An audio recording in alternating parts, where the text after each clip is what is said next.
All right. I am joined once again by Matthew Vernon Whalan, who has been on a couple of these before. But do you want to just tell anybody who isn't familiar with you who you are? Sure. Yeah, I'm a writer, oral historian. I mostly, for the past couple of years, have been focused on issues around prisons and the lives of prisoners and homeless people.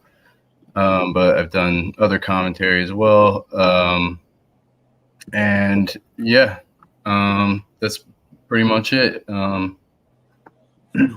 Yeah. So yeah, I should say that the debate that we are going to be watching tonight on Ben Burgis, this gives them an argument. I guess I skipped that part. Is Sohrab Ahmari talking to Krystal Ball and Kyle Kulinski. And I thought this would be interesting for a few reasons.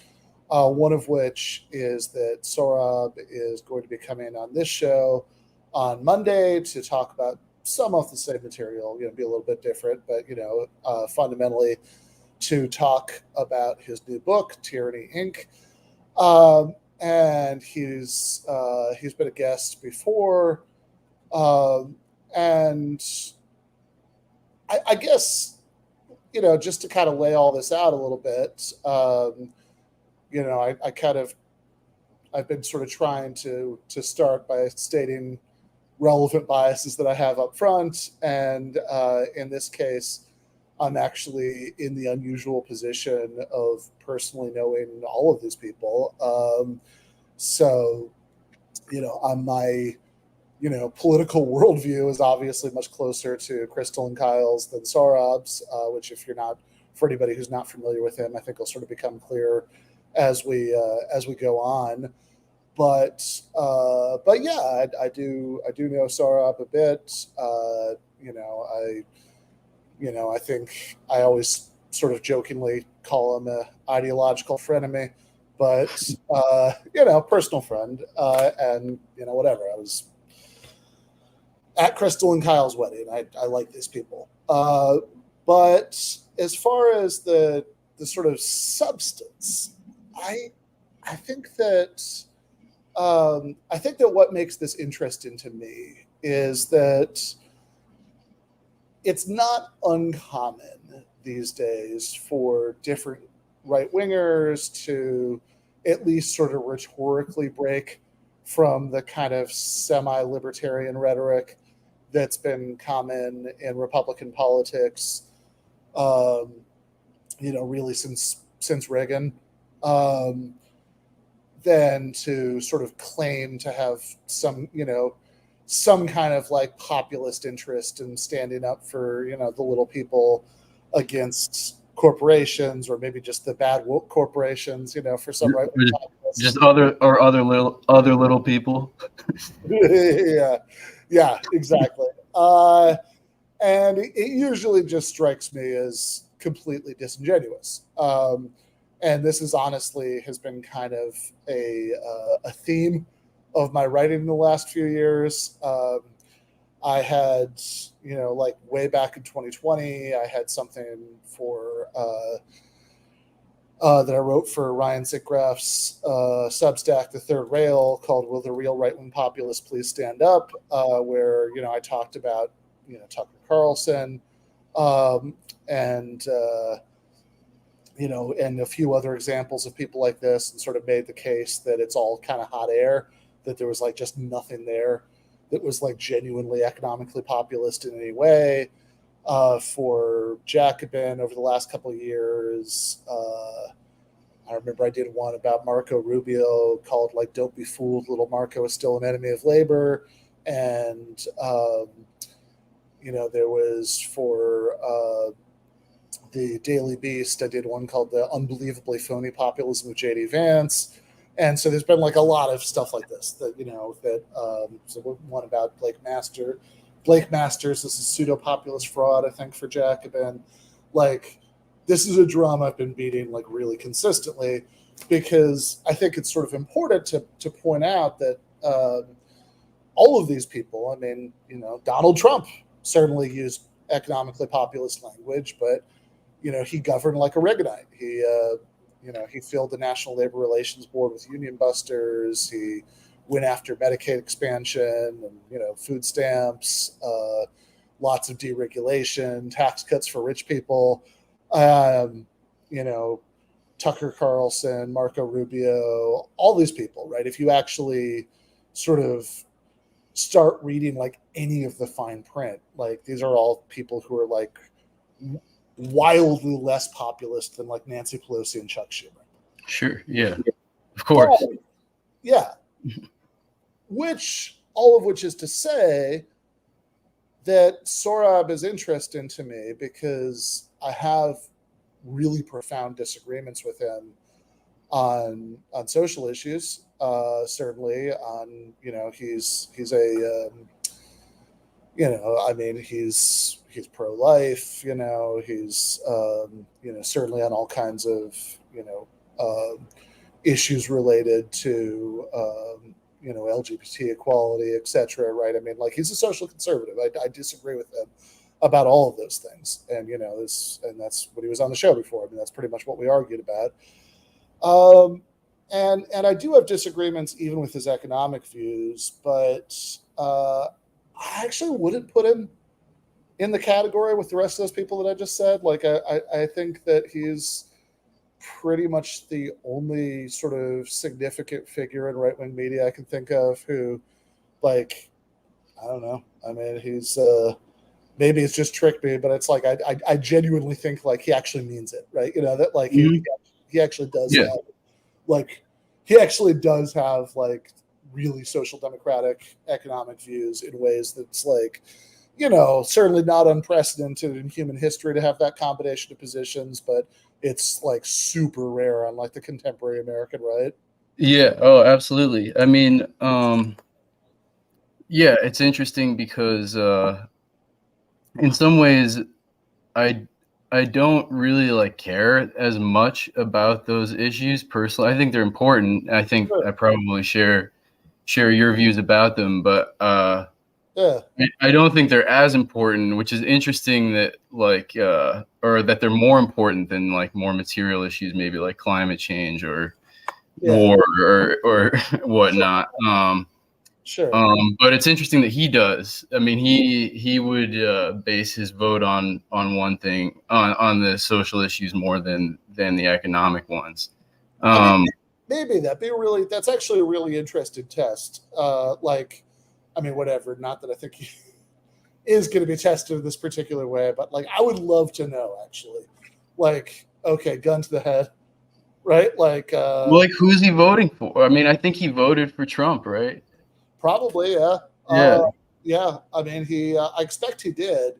Not that voting is the most important metric, or that you can't. But I gotcha. Right. I mean, it's a fair point. I mean, like, certainly, presumably, he is at least a little bit closer to Joe Biden's economic views than Donald Trump's, and so yeah, if he did vote for Trump, that's that's telling. Although I think if I mean, what I'd really like to know is like, okay, if the election was like Bernie Sanders, Donald Trump, what does he do there? Because like there are also times when he said things like I remember there was one time on Twitter that he was arguing with some like much more normal right winger, and that guy was like, "Hey, how are you not just a pro-life New Dealer?" And he was like, "Yeah, I'm fine with that," right? Like, and I think, like had that on his Twitter profile for a while, pro-life New Dealer. So it's like, so presumably, the claim at least is that he would have voted for FDR. But yeah, no, I think it is. But I guess there is like maybe beyond like what he personally would do in the ballot box, there is like a sort of bigger issue here, which is, okay, I'm not denying that there's like a certain quadrant of Republican voters who would probably be totally fine with the Sohrab program. I actually think, we were texting about this earlier and you said this, and I actually think that's probably right, that there are, that there's definitely a chunk of Republican voters who would go for that. But, there's not really, there aren't really any Republican politicians or even nobody with power. Yeah. Yeah, exactly. And so I think inevitably people, like Sohrab and, with his kind of position end up kind of, doing, end up trying to have optimistic takes about politicians who are pretty bad, right? Because there's actually really nobody there who represents their views. And I would argue that it's a much bigger gap. It's not just okay, AOC does some shit I find really disappointing, right? It's all right, fair enough, that's true. But I think the sort of gap between what AOC does and what I would like her to do versus what I don't know, Marco Rubio or Josh Hawley does that, and what Sohrab advocates is it's a much bigger gap. I just don't see the connection at all. I just don't see. I mean, I think it's almost like a religious, a reflexive religious type of support for the right, where it's I'm on this, I'm not going anywhere from the right, and this is my spot. So therefore, given that I disagree with everything they say, my role is to influence those around me. I don't know. I mean, and I mean the other thing, just going back to what you were saying earlier about right-wing populism versus left-wing populism, I think in many cases, and I think it's fair to say that in America right now, but going back a long way, one of the main features of right-wing populism is pretty overt anti-intellectualism. And, a couple things about that. One, sometimes it can make it hard to come up with good ideas. Sure.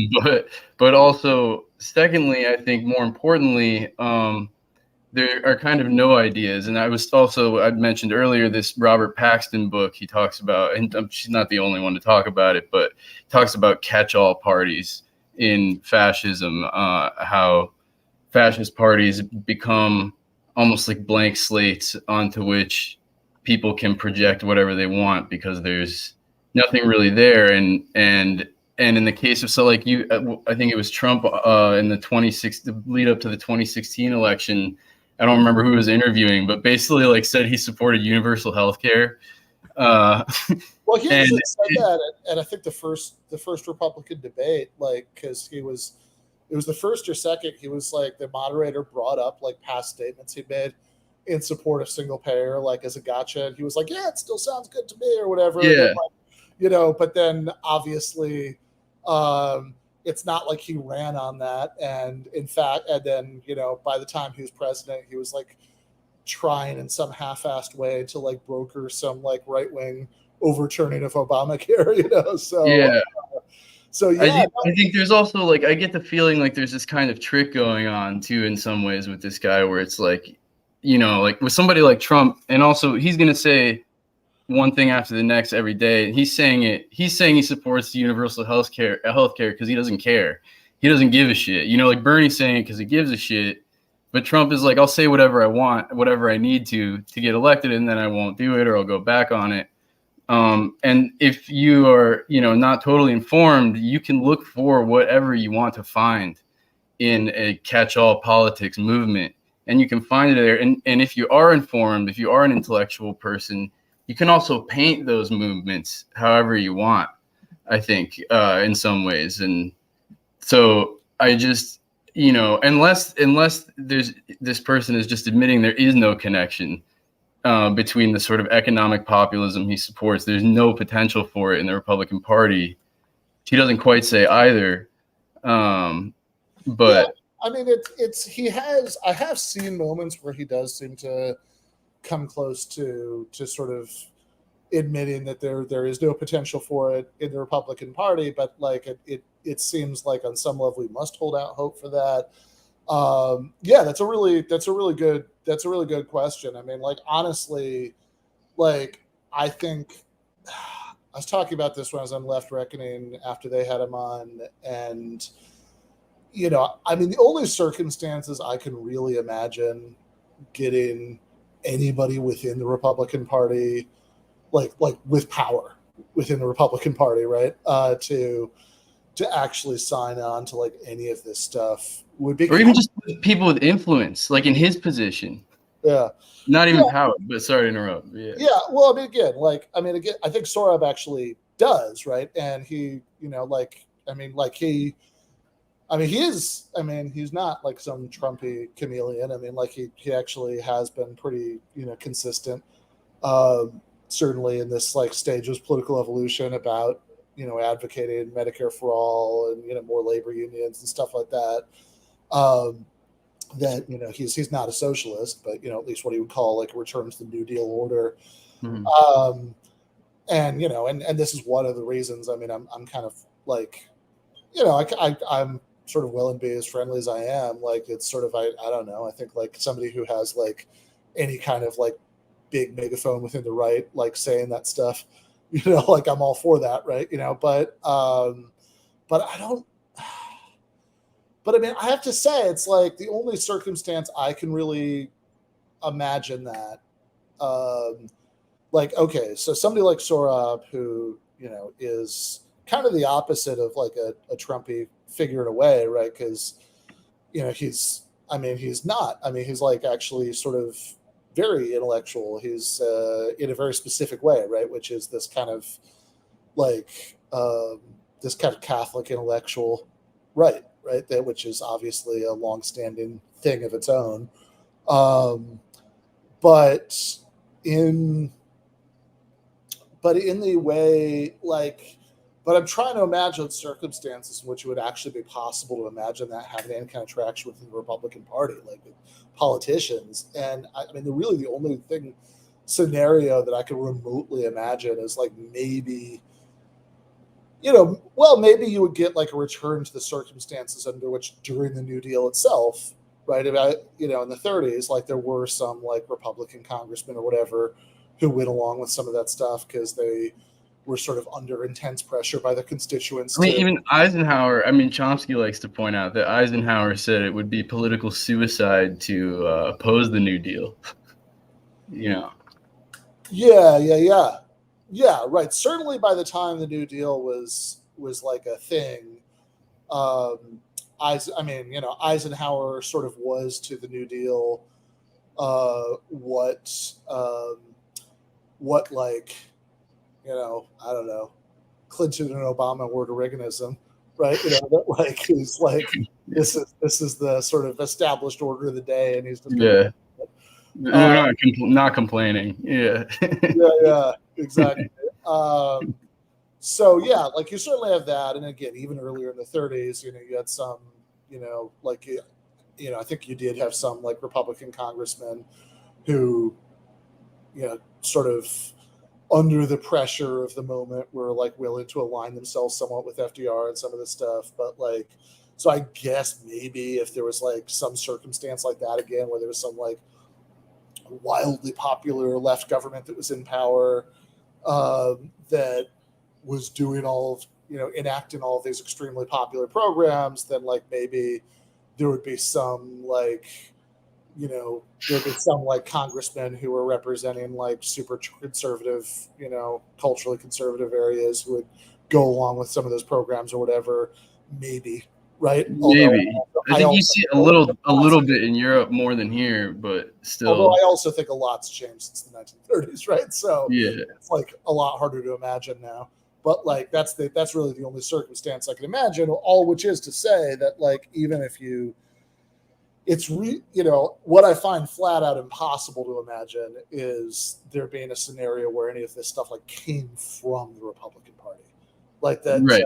That like as opposed to like some Republicans just going along with it, where like the Republican Party was where it was originating from. I just kind of flat out don't think that would happen.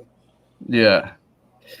Yeah, I mean, it would be sort of interesting if somebody ran like a totally insurgent campaign in the Republican Party on a completely, Democratic socialist ticket. I just don't think I mean, first of all, they would be crushed by the leadership of the party first and foremost before anybody even heard about them.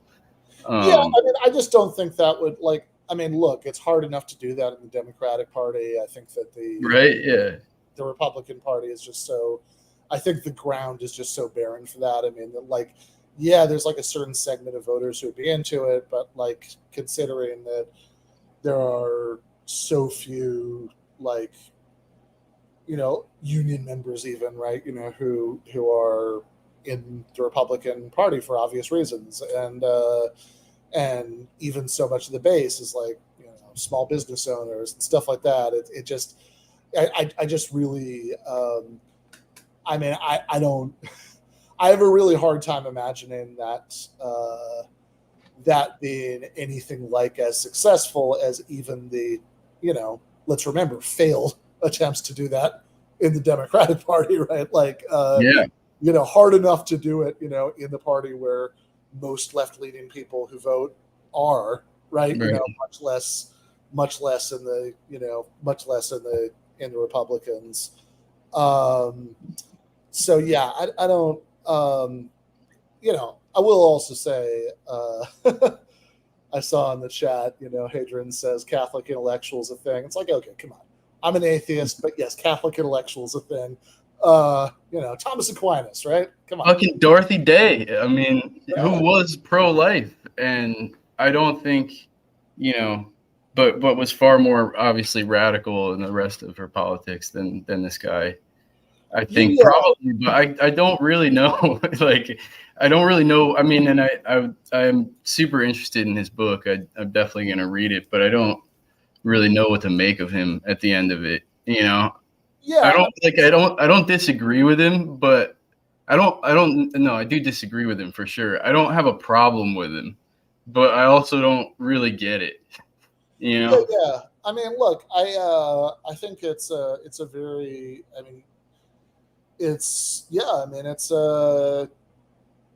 think it's a relatively niche thing. I don't know that it's, I mean, if the,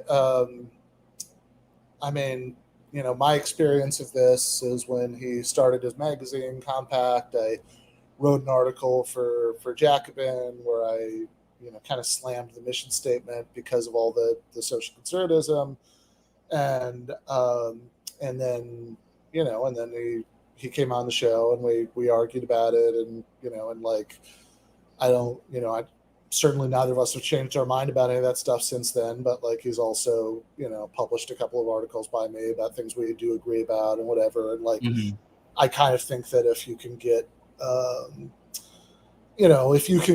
stuff that's sort of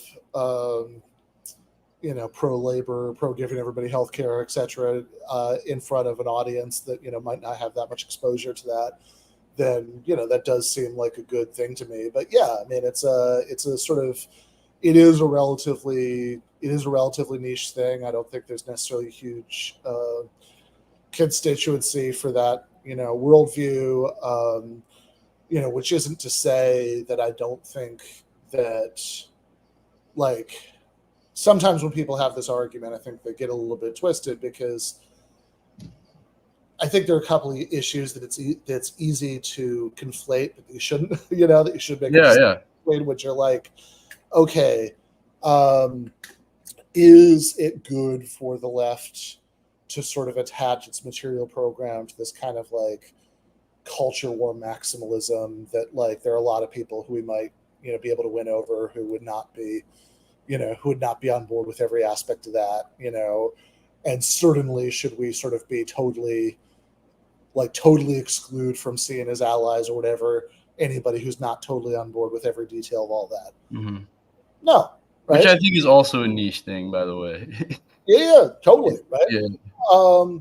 But on the other hand, the good news, since I do look, I do care about abortion rights and equality for gay and trans people and all that stuff. And the good news is that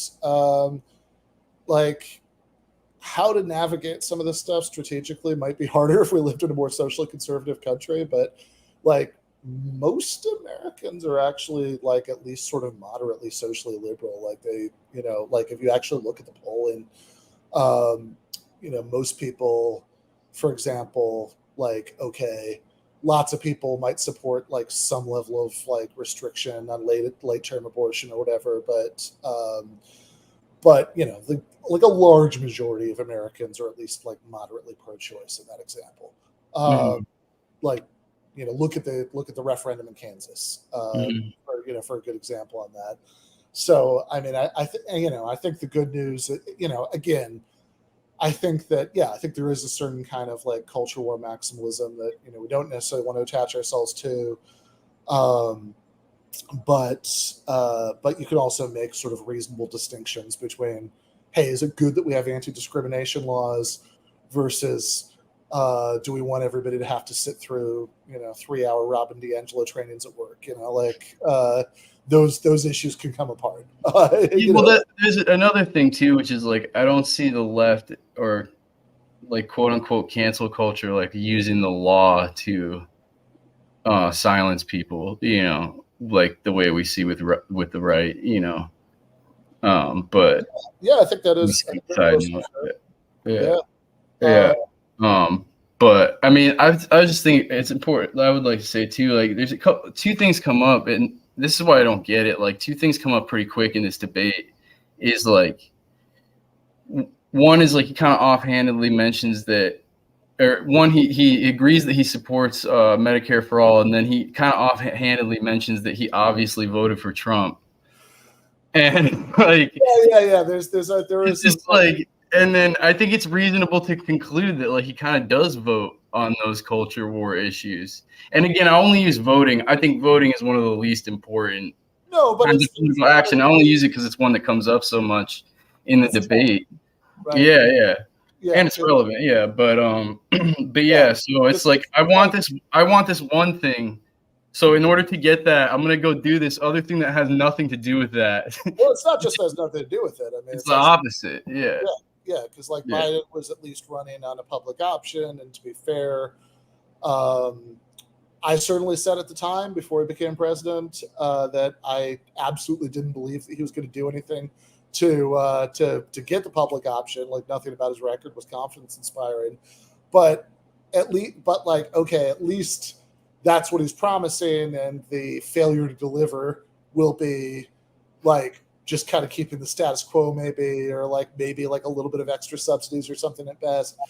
But like with Trump, I mean, he wasn't even pretending to be for a public option. I mean, he was like, Trump was openly pro repeal and replace Obamacare with like some Republican plan that would have been worse, right? Trump, but which he basically called you to oppose Medicaid expansion. Yeah, absolutely. I just and not only that, but the Republicans, I mean both parties for sure. I mean, in some ways it's like you could criticize this guy even if he was making all the same arguments and supported like Democrats, because they're not going to get most of it done either. But the Republicans are really perniciously there to obstruct and set back any progress, and they are paid to do that. And as awash as the Democratic Party is in corporate money, I think the Republican Party is still far worse. Yeah. Right. Like, and it's not like, I mean, and to your point, because I do agree. I think this is like an unresolved tension in his politics. Like, it is clearly true that Republicans are worse, not just in the ways that you and I would also disagree with Sohrab. We disagree with Republicans on that, but also the Republicans are way worse on all the economic stuff. I mean, the people who sort of talk the biggest populist game within the Republican Party, your Josh Hawleys, your JD Vances, like none of those people even want to raise the minimum wage. Like they're all way to the right of, again, people like Chuck Schumer, Hakeem Jeffries, Nancy Pelosi, like none of the none of the most sort of populist branded Republicans in the House or Senate are even like co-sponsors the PRO Act, which would make it easier to organize unions. Yeah. Yeah. So yeah, I totally agree. We should probably. But yeah, and just last, I do want to say the last thing, just that I do definitely meet a lot of like everyday people like who are Republicans, just everyday voters Sure. who probably mirror this a lot more than anybody in the intellectual or academic or political elite. Oh, no question. Yeah, I mean, look, And this is. I think that's why we should try to bring him over to our side. Yeah, totally. Totally, yeah. Less is best, yeah. Yeah, I mean, this is part of the problem. Like, this is probably part of the sort of premise of the case, for Bernie, in the last election, that I think is just clearly true, that there are people, like there are clearly a lot of, and like this is one of the things that's frustrating, because like sometimes people will talk about the Republicans without even distinguishing whether they're talking about politicians or commentators or voters, as if it was all the same thing. And it's like, that's ridiculous.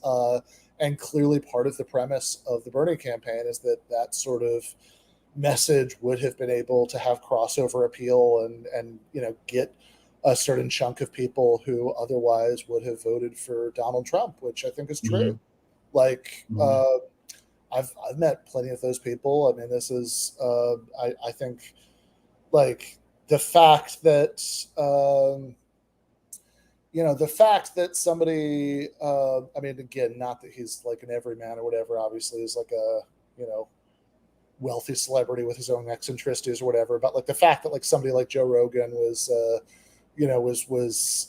pro Bernie during the primaries, and then has obviously been friendly to various like right wing politicians since then or whatever, it goes to that point. There are like a lot of people who might be pulled in different directions, because most people don't have internally coherent worldviews, or you're actually kind of weird if you do. Yeah.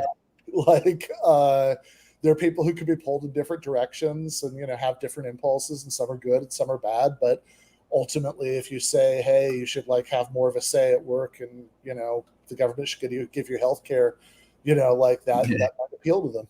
Yeah, absolutely.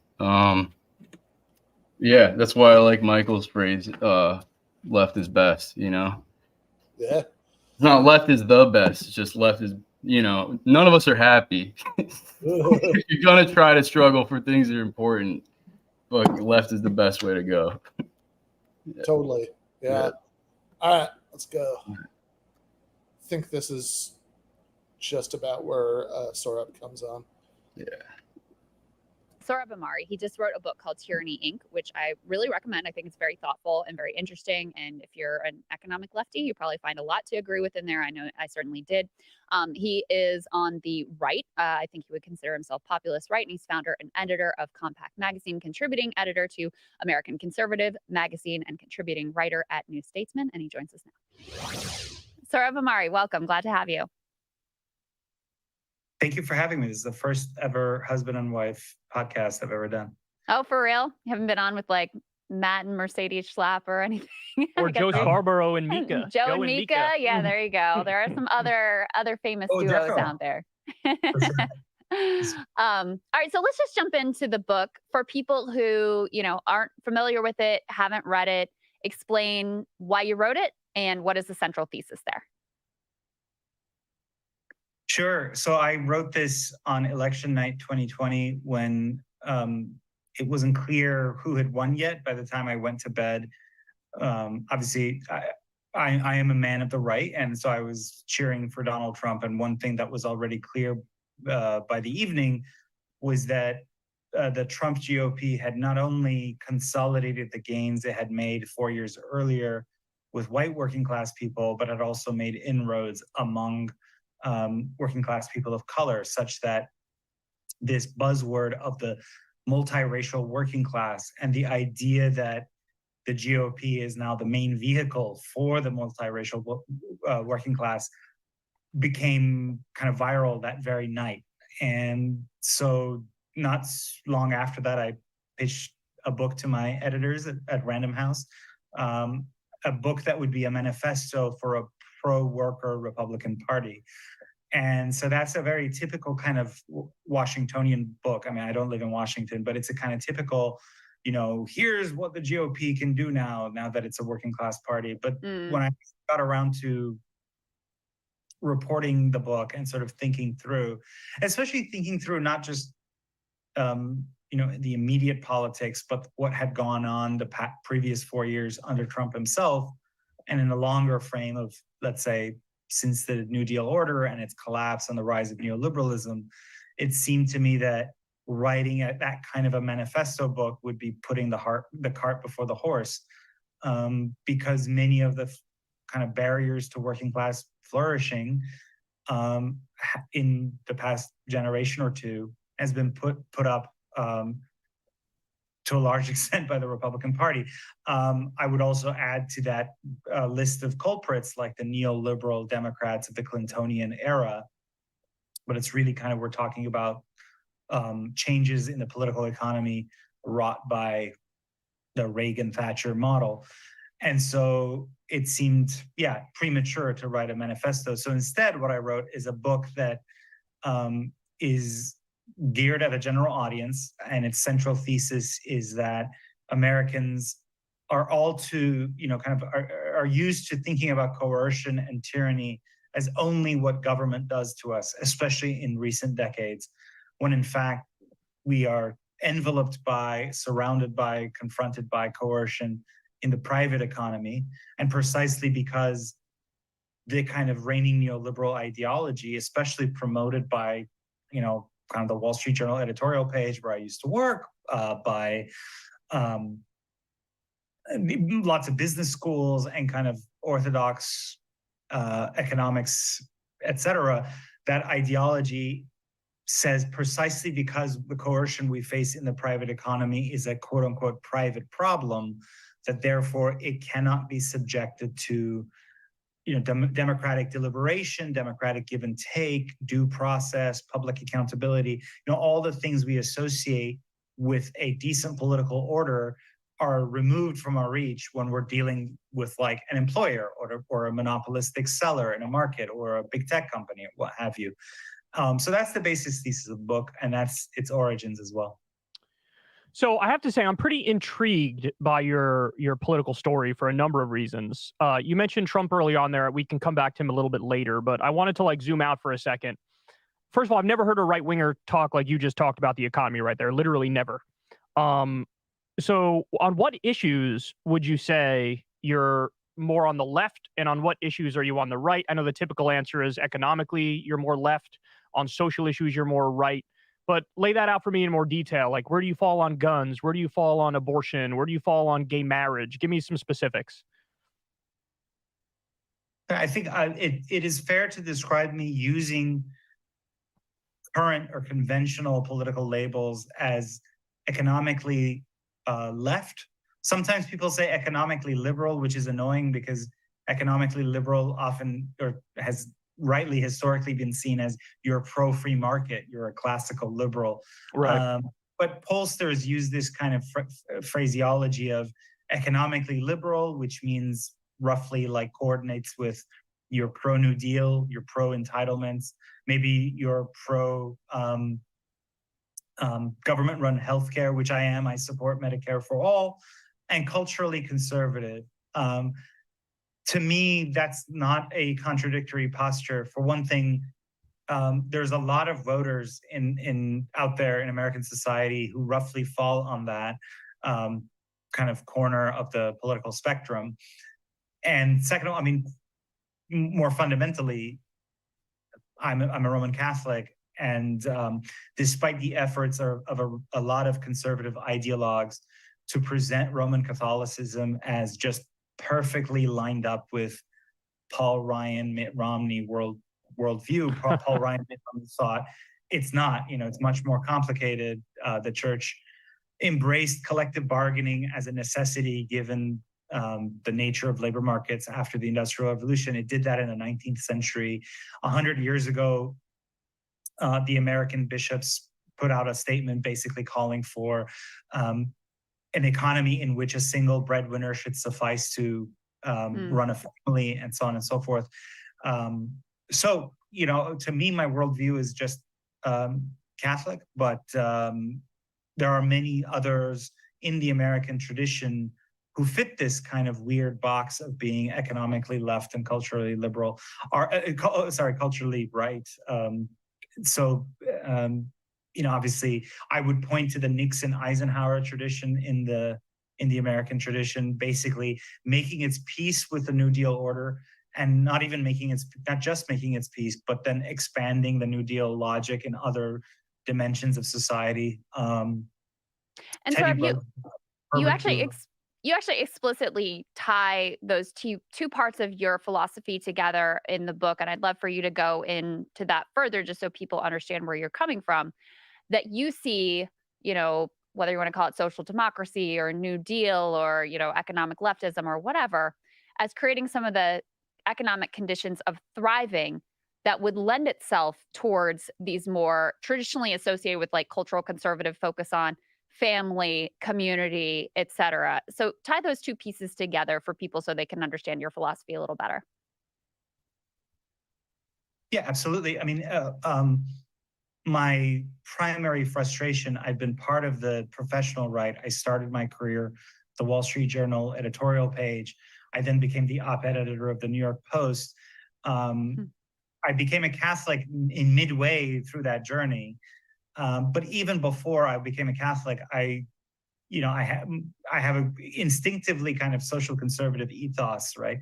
And what I found frustrating over more than a decade as being part of the professional right is the way in which, the conventional conservative movement decries certain social phenomena, like, oh, people aren't having children, oh, people aren't getting married, oh, there's this widespread sense of alienation in our society, oh, everyone is so cutthroat, et cetera, but they never connect. They deliberately blinker themselves to the ways in which those cultural phenomena that they, I would say, rightly decry, have roots in how we organize our political economy and our class structure.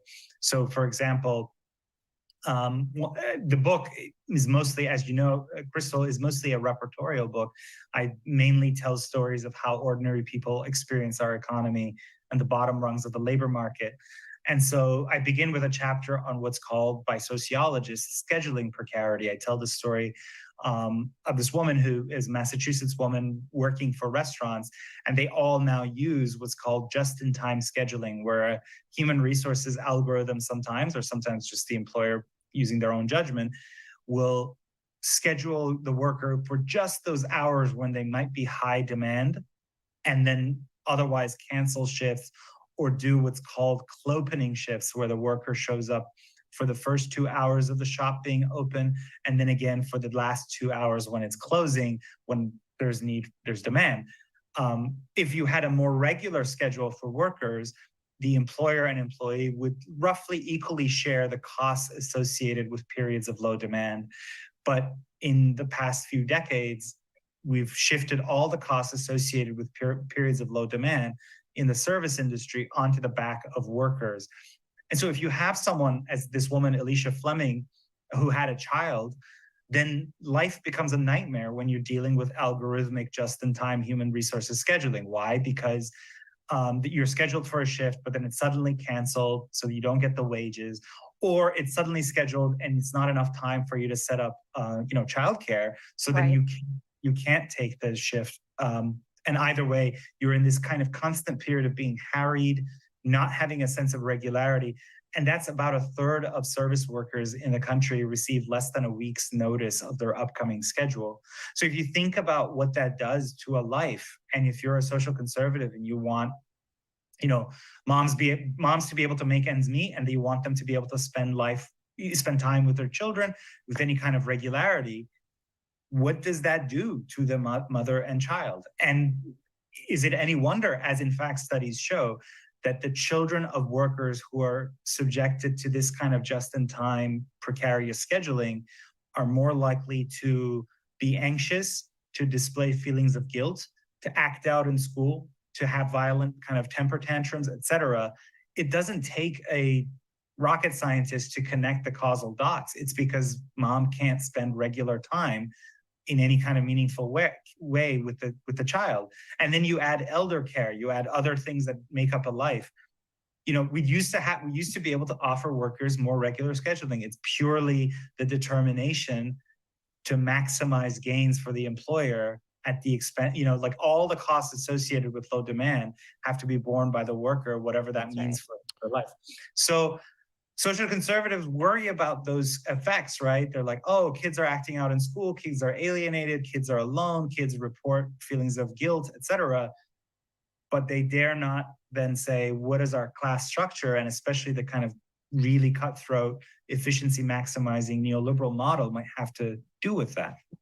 So this is why I find you really interesting. So you're basically making a conservative case for FDR's economic policies, which is something that, you know, I greatly appreciate as somebody who's on the left and makes an argument for FDR's economic policies.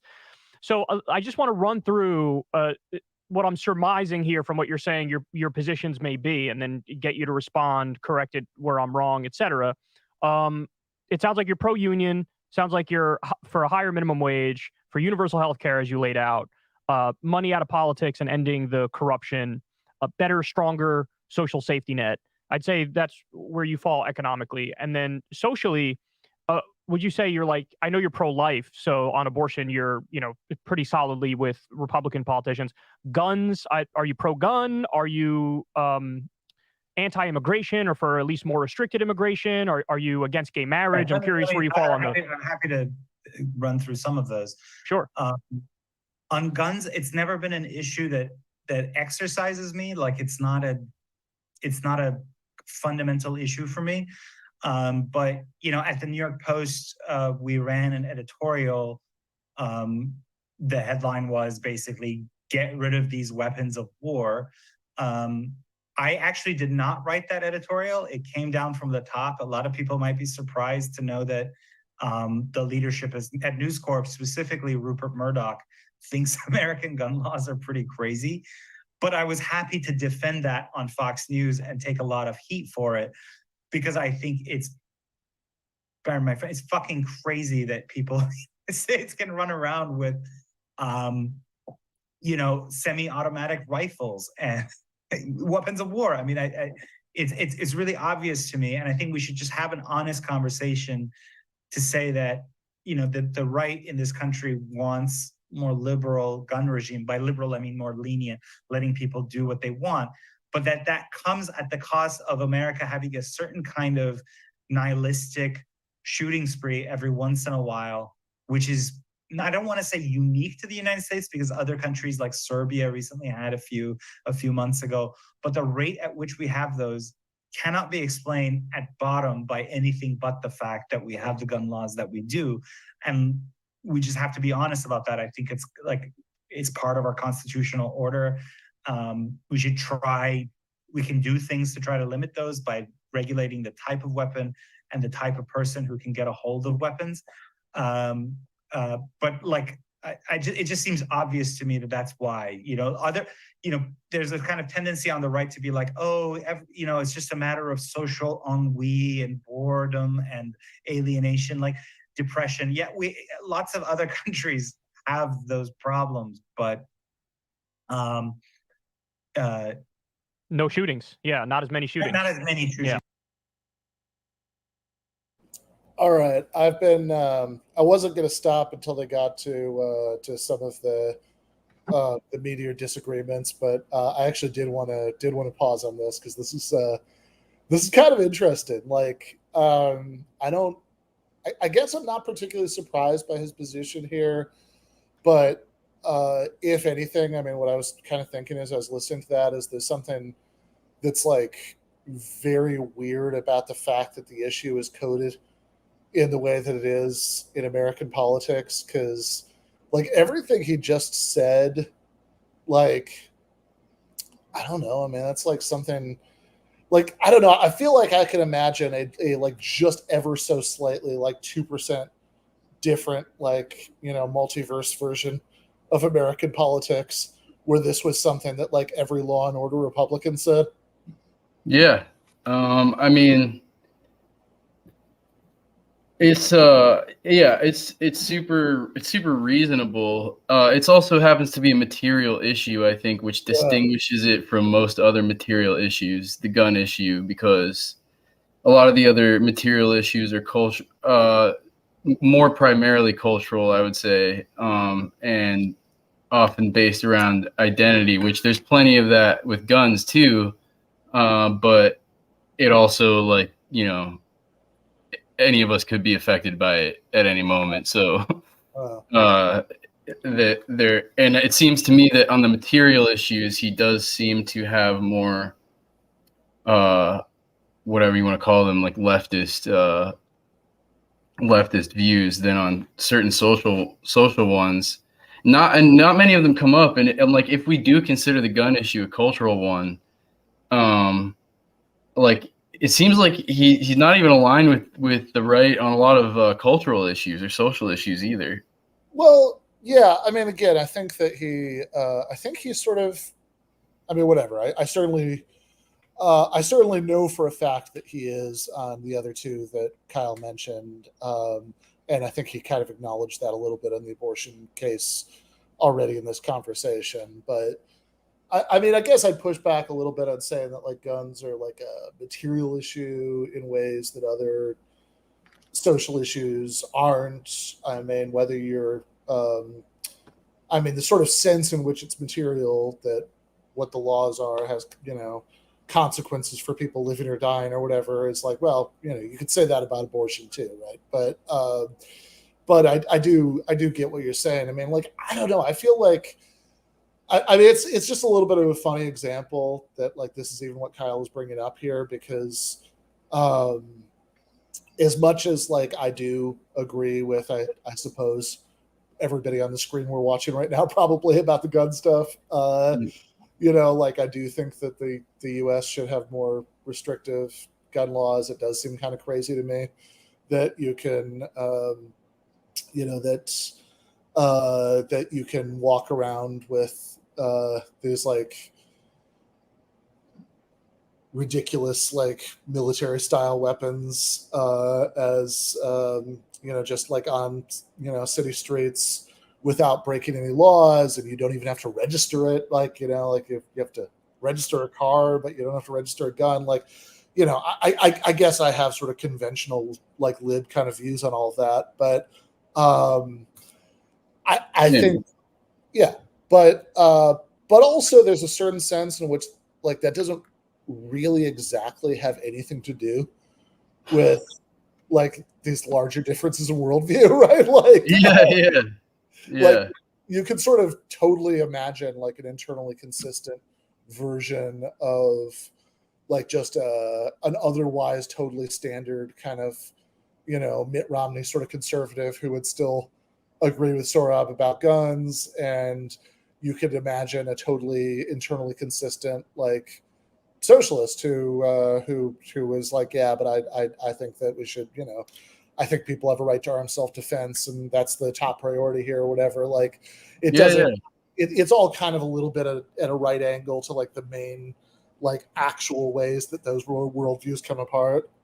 Yeah, absolutely. And I think in that way they're somewhat marginal issues for that reason.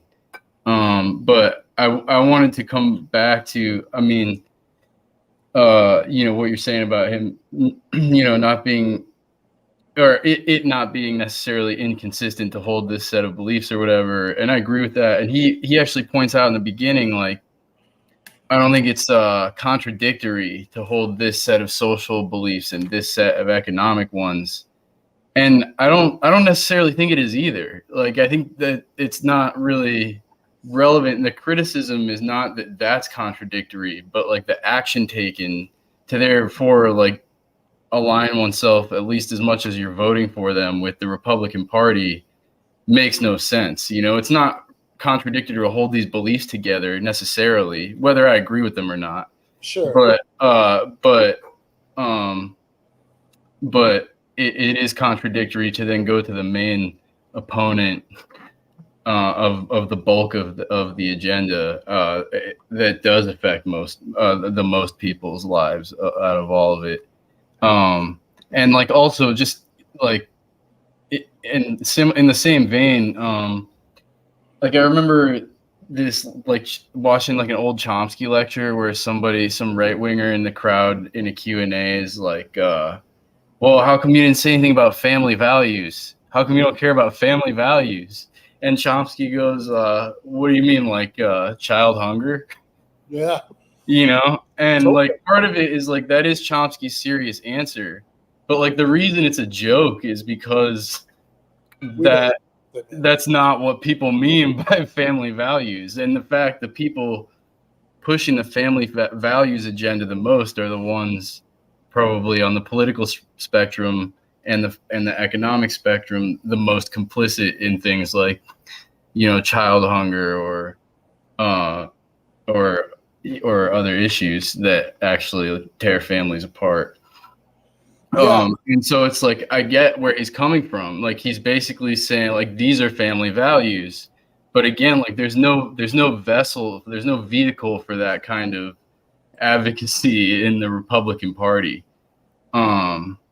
And also I was bummed, just last note, I was bummed that he didn't answer about gay marriage, and I think Kyle brings it up a couple times, and he doesn't. He did when he was on my show. I lightning rounded a bunch of this stuff with him. Okay. And which I so like the questions came. It wasn't like what Kyle just did, where he like asked about like 3 things at once, and Yeah, there's a little too much of that. I think just as an perfectionist interviewer. Yeah. But I asked him one at a time, and he did say that that he was against gay marriage. Like he didn't go, it was just kind of I think his exact phrase was, yes, there would be disagreement there or something like that, right? So he's against it, yeah. And obviously, and again, I think even in this, I think he's already said in this interview that he's pro-life, but in any case, like Kyle, I actually missed him saying it, but Kyle attributed it to him. And we know that's his position regardless, right? He's a social conservative. So yeah, I mean, I agree that in a certain sense it's not inconsistent to hold sort of socially conservative views and support like some degree of economic redistribution. But I also don't think the two issues are totally unrelated, right? What I would say is, definitely. There are premises that I would agree with that would entail both, right? Yeah. Like that. I think that it's sort of that what I would say is that there's a kind of I believe in socialism as like a way of putting flesh on the bones of the promises of liberalism, right? In other words, that like, liberalism says everybody, and I don't mean like liberalism like what Democrats say, but like in the broad philosophical sense, liberalism says that everybody is sort of morally equal and should be kind of allowed to do, allowed to sort of pursue whatever they think the best life is and believe what they want to believe and all that stuff. And I'd say, yeah, but if people, if you have like crazy amounts of economic inequality, then that becomes pretty meaningless. That you have to, because in practice, you're not really like meaningfully free and equal under those circumstances, that you are vulnerable to domination, by people with money who can give you a job and so on. And so if you really want people to be free to sort of set the course of their own life as they see fit, then you need like at least rough economic equality. So I would say that there's like a kind of commitment to human freedom that would sort of both give me a reason to think that pregnant women should control their own bodies, and people should be able to enter into whatever family arrangements they want, even if the Catholic Church wouldn't like them or whatever, but also would suggest like a socialist economic agenda. That I think that I think there's like an internally consistent worldview that I would subscribe to. Well, yeah. Both of those things. But I was just going to say, like, I also understand that if you're starting from totally different premises, there are internally, I mean, look, I disagree with him. It's not that I think there's no way to consistently believe both of these things. It's just that, you can only believe both of these things consistently if you accept a bunch of other stuff that I don't. Right, yeah. Yeah, and also I would agree with you, but, and not only is it like it's like I think is liberalism in the way that you're talking about, like philosophically consistent with socialism, but a lot of these issues are if they're not just like there's not just a philosophical consistency, there also is an economic one. There are plenty of, take abortion for example, there are plenty of economic implications tied up with that question. Sure, exactly. Or guns as well for sure. So yeah, I mean, again, I mean, I think that's not like the gun thing. I do actually think is slightly separate, because that's just sort of a matter of judgment. That's like, you could agree with everything that I just said, and like still take a more laissez-faire attitude about guns. And absolutely, yeah. Hell, maybe you would take one if I mean, there are people who think that like, oh, we need to make sure that everybody has a gun so they can like overthrow the government, and I think that's kind of delusional. That I don't think that like a bunch of people with personal weapons are gonna overthrow the U.S. military, and I don't think it could happen that way. But I mean, like that one's a little bit of a right angle. I would see a closer connection between the sort of core social policy issues and the economic commitments. I mean, the other thing I do want to say before we start back up is that I think Sohrab is saying something that's interesting and correct before the gun thing, that like, again, his worldview is not my worldview. There are big disagreements going on here, but like, I still think he's getting something important right, which is something I've written about. I wrote a couple of articles last year, one about one for the Daily Beast that was called, like, I think Jordan Peterson's politics make life harder for young men, and the other one was I read that one, I think. There was one that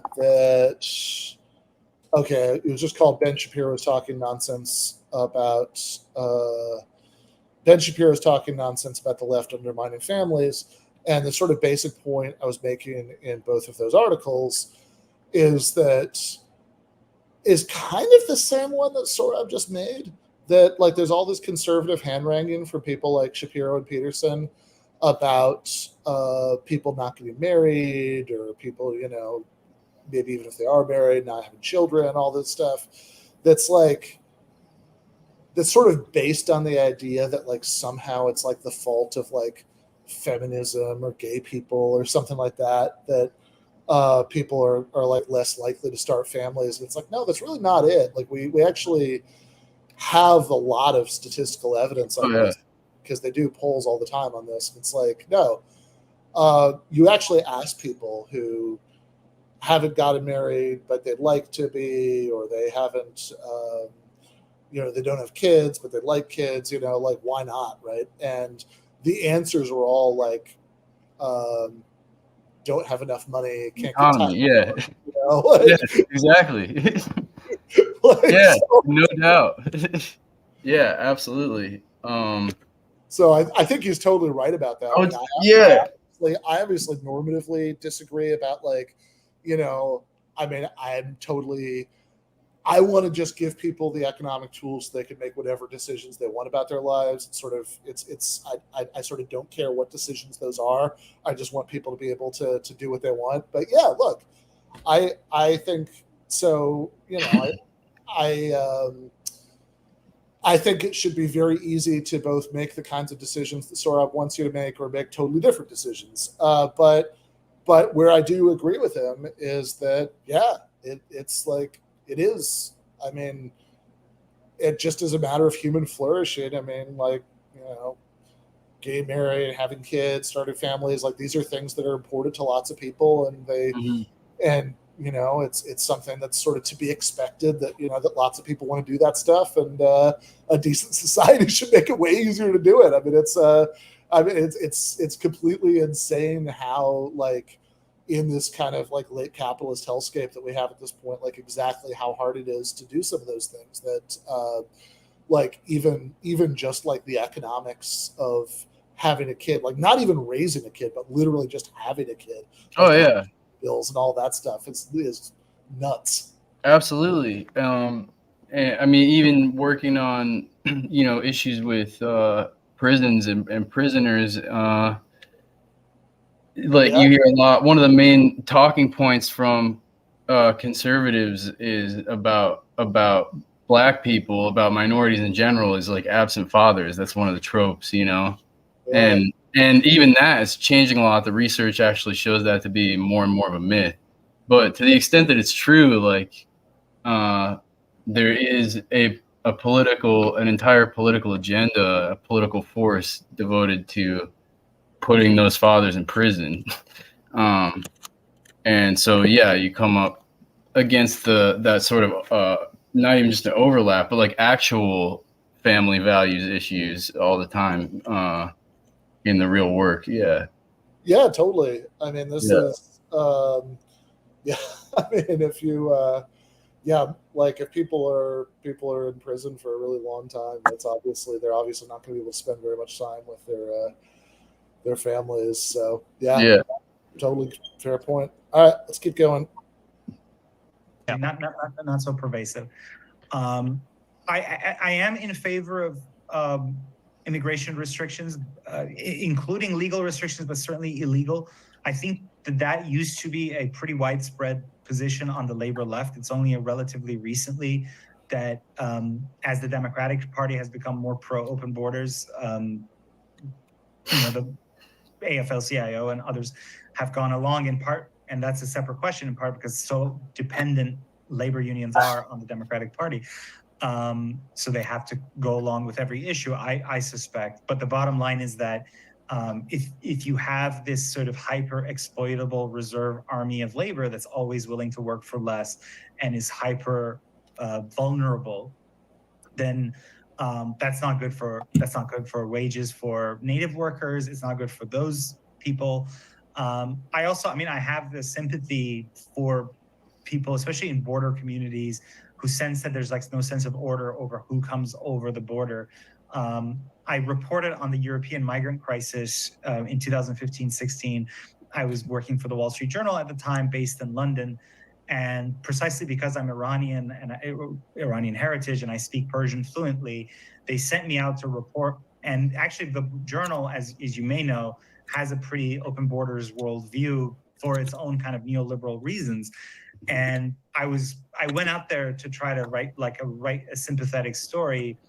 But as I embedded more and more among these Persian-speaking, mostly Afghan migrants, I saw a lot of violence breaking out between them. And I could see from the point of view of, let's say, people in the Balkan states who are on the front lines of the European migrant crisis in, again, 2015-16, being like, what the hell? Like, you know, this is destabilizing in various ways. And then for people, you know, in Germany and Sweden, which are often the recipient states, again, working class people being like, well, this puts pressure on my wages, this puts pressure on my benefits.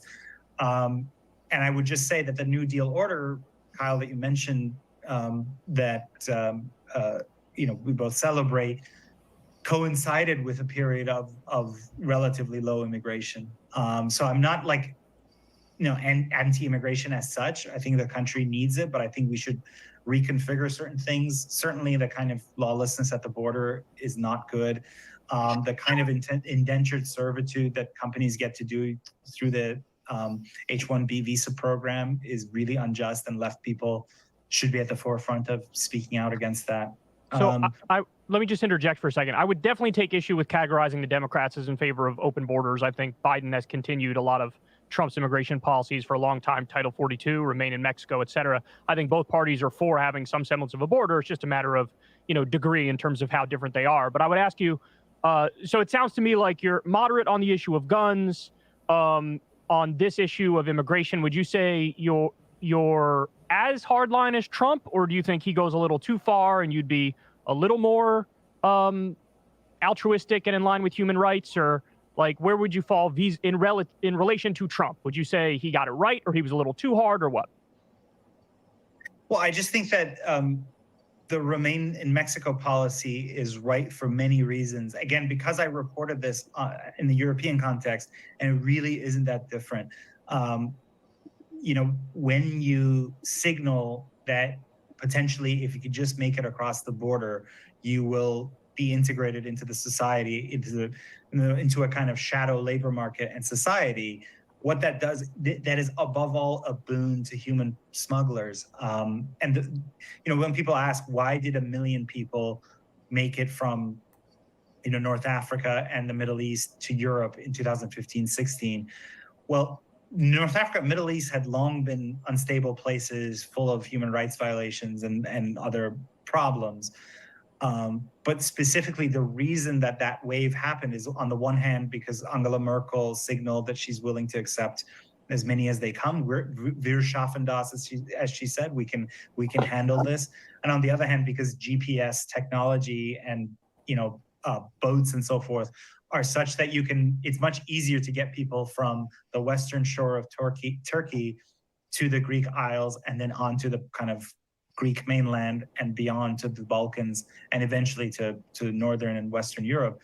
So that's essentially what you're talking about, is a kind of human smuggling crisis. And I think the idea of disincentivizing the smugglers by saying that people can't get in that way is also good for would-be migrants. And we should also, there might be a case to say, hey, we need XYZ number of migrant workers. But to use the asylum process for what are ultimately economic migrants makes a mockery of the whole thing, and makes it much more difficult to have a rational conversation, because you think, well, not all of these, in fact, a lot of these people, the places they come from may be troubled, but they're not, strictly speaking, asylum seekers. And so, I mean, that's just my answer. I think, Remain in Mexico was actually a decent policy. It kept things under relative control. I think the, family separation policy, I think we can talk about that. I think that the phrasing of that is needlessly inflammatory relative to what's happened under both administration, Trump and Biden.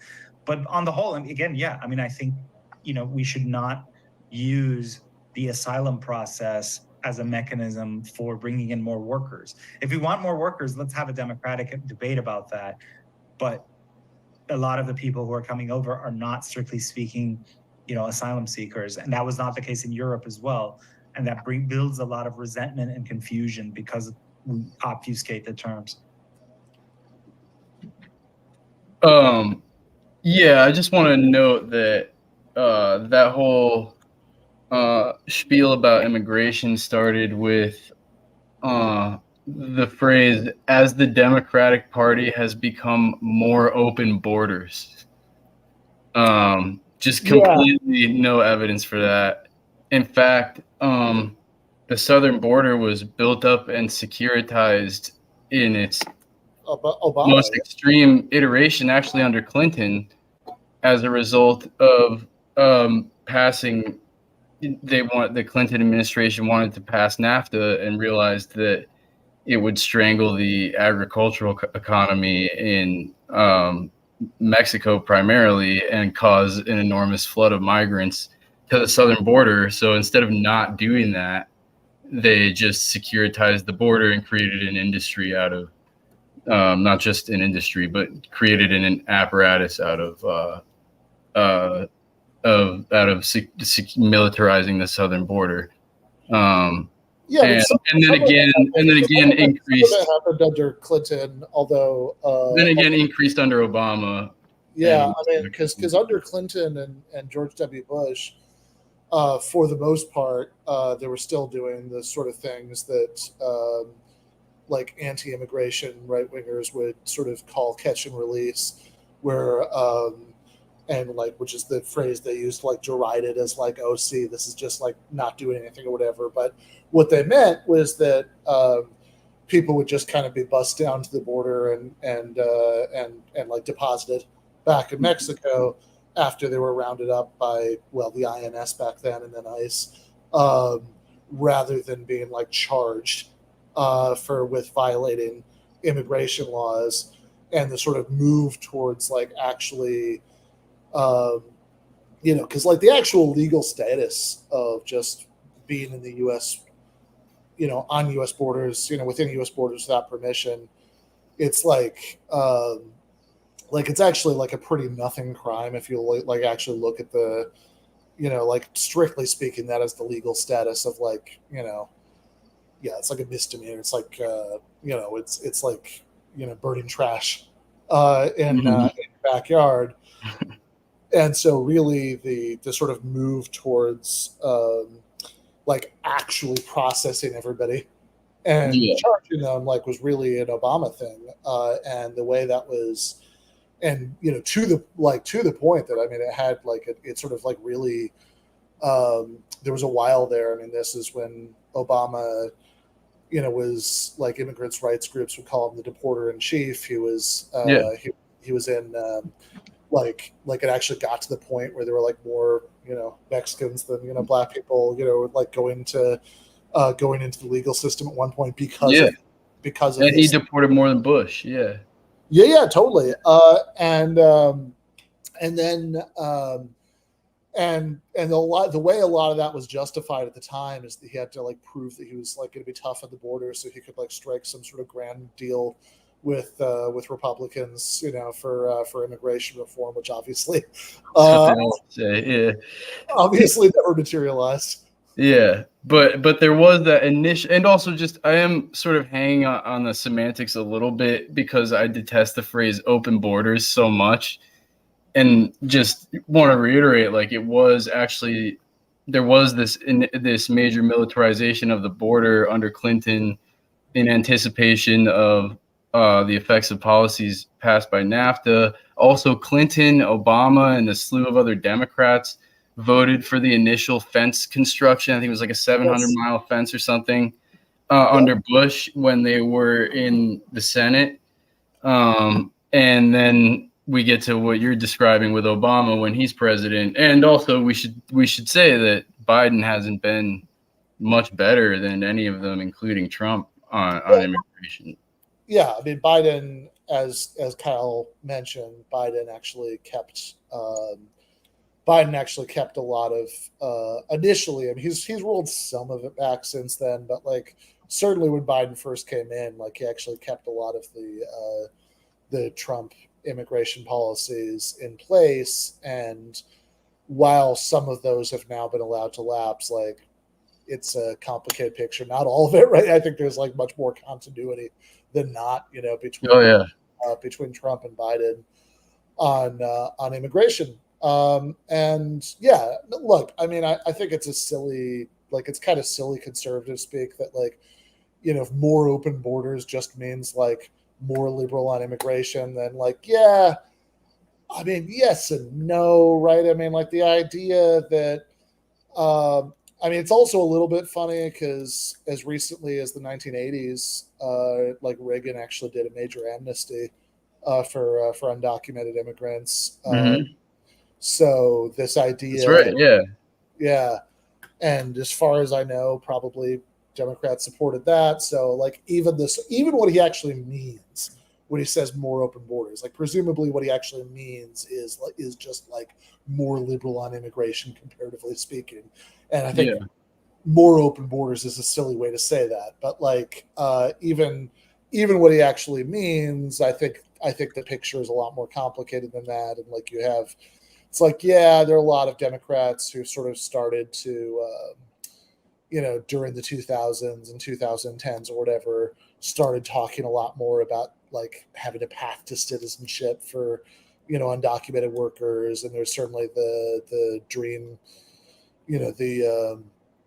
what is it, the Dreamers, the program that. But even that's like regulating immigration. It's not like open. Yeah. It's not just opening the border. No, it's the opposite of that. And maybe it's not the opposite in the way he would like, but it's like you are.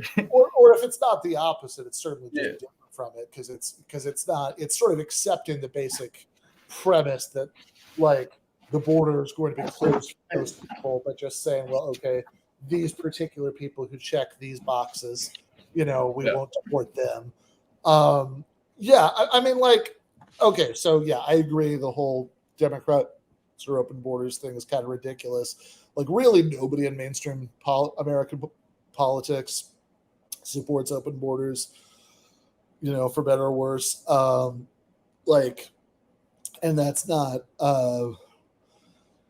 like the range of opinions. I mean, everybody. Like, Bernie Sanders to Donald Trump and everything in between, right? Like, open borders is not one of the positions. The actual positions range from let's have some kind of let's have comparatively more liberal immigration policies and some kind of path to citizenship, up through let's tear children from their mother's arms and put them in cages, in the sort of totally crazy way that Trump did, which was, I mean, there's a certain sense in which a certain amount of that was going on before, but also Trump really did escalate that in a crazy way while he was president, and back down from it. But I think nobody in that spectrum is really for open borders. I agree with you. That's a straw man. And I don't even know that. Look, I think ultimately, if we had a socialist government that would do everything that we wanted, I mean, I don't. Would the immigration policy exactly be open borders? I mean, I think maybe you could have a speed limit to say you can incorporate this many people at a time or whatever, which would still be much more like open borders than what we've got now. I mean, I also think there's other things we could do to slow the rate of immigration to the country down. Maybe first and foremost, stop destroying other people's countries. Yeah, especially in South America. Yeah, clearly. If we did that, he doesn't bring that up because he doesn't shy away from bringing things up like that, Yeah, and I mean you can see that connection really directly in a lot, in a lot of particular cases, Honduras, yeah, or even we just talked about with Mexico, or El Salvador. I mean, you could go on and on, Yeah, no, for sure.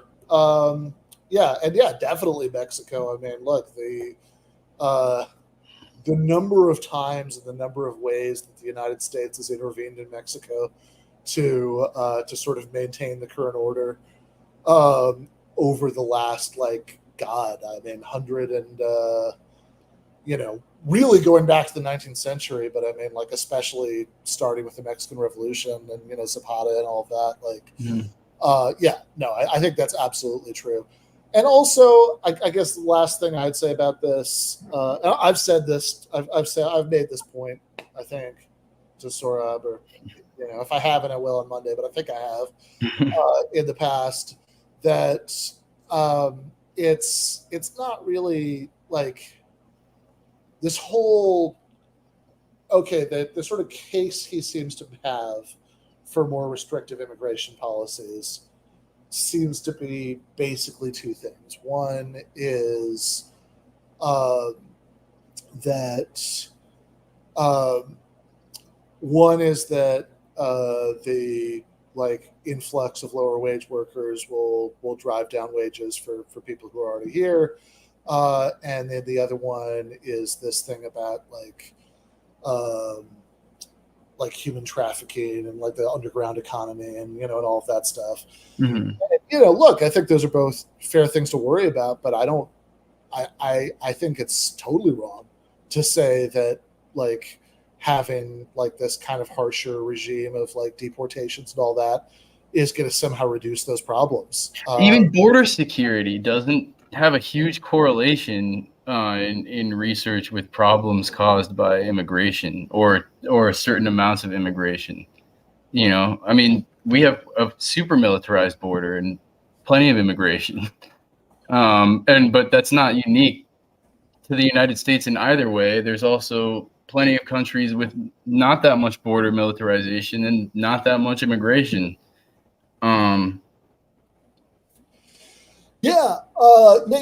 No, for sure. But like, I would just like the basic point I would make is, okay, are you really going to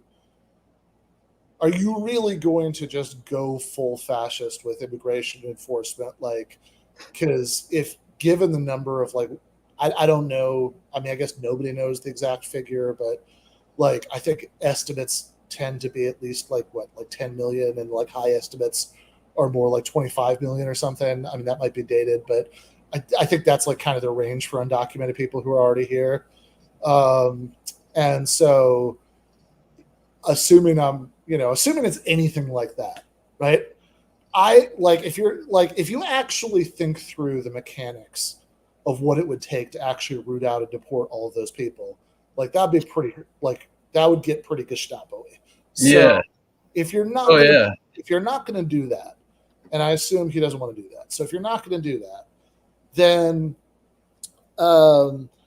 really the realistic choice is between either having people still be here, most of them still be here. Sure, you'll scoop up some of them here and there, and maybe we can like a little bit of a higher rate or a little bit of a lower rate, but like whatever, mostly people will still be here in this like shadow status where they're not U.S. citizens, and they're always worried about being reported to the immigration authorities. Or you can give people a way to, become citizens and just become, a full legal equal part of our society. And I've got to say, if you're worried about human trafficking and abuse, and if you're worried about low-wage workers driving down wages, for native-born workers, like I think you've got a better chance of solving all those problems if people can come out of the shadows. Yeah.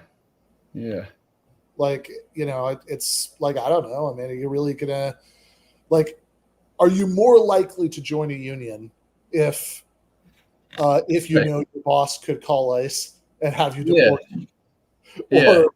Or if you don't have to worry about that? Are you more likely to sue your boss for abusive practices? Are you more likely, for that matter, to even turn in somebody who's a pimp or trafficker to the cops if you know that calling attention to yourself might get you deported?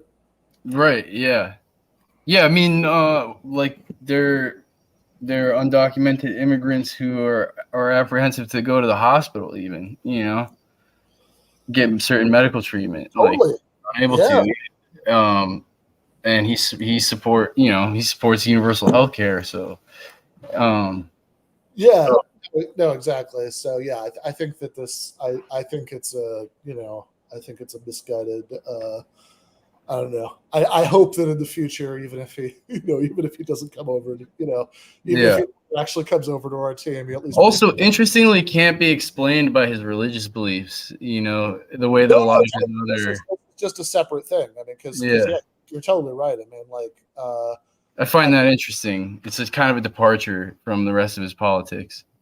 Yeah, no, that's true. This is separate from the this is not. There's nothing Catholic about this. This is just a separate belief that he has. Yeah. No, that's totally he's an immigrant, so or his parents were, I think. Yeah, I don't know. Yeah, no, I think he was born in Iran. I think that's right. But if he wasn't, his parents certainly were. Yeah. But I believe he was too. Which, whatever. I mean, I guess that's not necessarily that you can I guess thinking that there should be it should be more restrictive or slower flow or whatever doesn't, I mean, it's not necessarily exactly hypocritical, but it's, but yeah, I mean, I would, this is maybe an issue where I would hope that the best of that sort of Catholic social teaching would point in the opposite direction. It's be maybe something Right. for them to think about, but Yeah. let's keep going for a little bit. We'll probably go about 20 more minutes before we switch to the post game to finish Cool. watching. All right. Gotcha. I mean, I would just say, I don't think your categorization of Democrats and the left more broadly on the issue of borders, I don't think they're even remotely close to open borders. I mean, Bernie himself said open borders is a Koch brothers proposal. What I was trying to get from you, and you did provide an answer, is, where do you stand on the family separation or militarizing the border? Because there, in some ways, I think Trump was accurately categorized as a hardliner on it. And even Biden, in many respects, sort of followed in Trump's tradition and then recently made some changes, I think, to ameliorate the harshest edges around that. Go ahead, Chris. Sohrab, one thing that we talked a little bit about, but I'd love for you to lay out for this audience as well, is a lot of people hearing you talk about economics, and you just wrote, a book that's all about economics and how central that is to so many of the other social and cultural phenomena, which you see as downstream to that basic economic social safety net and that basic economic bargain. So if that's so central, why are you on the right? Because it's okay, well, if that's the priority and a lot of your social cultural goals you think will be helped by having this better economic deal for the majority of people, then, wouldn't it be better to work within the Democratic Party or, support Bernie Sanders type movements? And then, you're not getting all your cultural priorities, but they're at least being aided by having that social safety net in place. Yeah, I mean, I find myself genuinely torn between the parties increasingly. I think that puts me in the same boat as many other Americans. If you think about a lot of Americans, there may not be where I am on certain cultural issues. I just want to be honest with the audience here. I'm pretty devoutly Catholic, and that puts a barrier about coming on fully to the left, at least the left as it is today, as a matter of conscience, honestly. It's like abortion is just kind of non-negotiable for Catholics but there are lots of other people who may not be, 5 decades of the Rosary a day, Opus Dei Catholics. By the way, I'm not describing myself that way. I can often be a very lousy one in terms of my personal practice, but the point is that they're not like that. But nevertheless, they're more culturally conservative than today's kind of current matrix of where the left is on cultural issues allows. And so, at the same time, when I launched this book, I wrote an op-ed for Newsweek in which I said, I've sort of lost hope in the Republican Party really becoming that party of the working class that was promised in 2016 and 2020.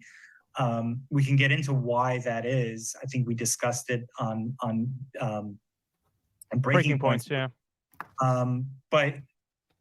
So what I see as useful is not me saying, okay, I'm on the left now, but rather being someone on the right who's willing to voice certain things about our political economy that make it possible to create a coalition down the middle. Because what we have to remember is that economic reform in this country happens coalitionally. It never happens that just one side realigns and smashes the other in the face, but rather these complex coalitions come together. So, for example, the New Deal coalition brought together, high WASP gentry. It brought together urban working class Catholics, and it brought together evangelical backcountry Democrats. Those three groups all have their own ferocious cultural beefs. And yet it was not such a zero-sum game. Somehow they were able to think that they could agree to disagree on certain theological and cultural issues. We'll put those aside or try to resolve them in other ways or in other avenues. But at the same time, we all agree that the pre-New Deal economy was terrible. It was prone to crises and bankruptcy cycles and, very low rates of unionization, which meant workers were super exploited. And that created a demand crisis in the economy, as you know, that where workers couldn't afford the things they were producing, and that created macroeconomic problems. So they realized, okay, we're going to work together. And so that's what I see as my role. I don't think it would be helpful if I just completely jumped ship and became, a Bernie Democrat. And I see, interesting movements on the left in this direction. Senator Chris Murphy is one who's very much worth paying attention to, basically saying, we're not going to build complete bridges over cultural issues, but we may be able to work together on the economy. I would argue that Senators Rubio and Vance and Hawley on the right are trying to do the same thing, allying with, Senator Warren and Sanders on these issues. Neoliberalism itself was a bipartisan coalition. Reagan's logic was then extended in a zillion different directions by President Clinton. Likewise, in Britain, Margaret Thatcher was asked, what's your greatest achievement at one point? And she answered, Tony Blair. So if we're going to replace the neoliberal model, it'll have to be something we build together in the center, because we have such a large kind of pluralistic country. You can't do it on your own on either side, I believe. So would it be fair then to say that at least if you, keep voting Republican or generally describing yourself as a Republican, isn't it fair to say that then you kind of prioritize your pro-life stance above the economic stuff? I guess so. I mean, the classic way that people describe Catholics is that we're either and people rather than either or. And so, I mean, as a political actor, I'm going to fight for both things. Honestly, I mean, again, many of your viewers may disagree with this, but the reason I'm opposed, for example, to euthanasia, it comes from the same place as why I'm opposed to workplace exploitation.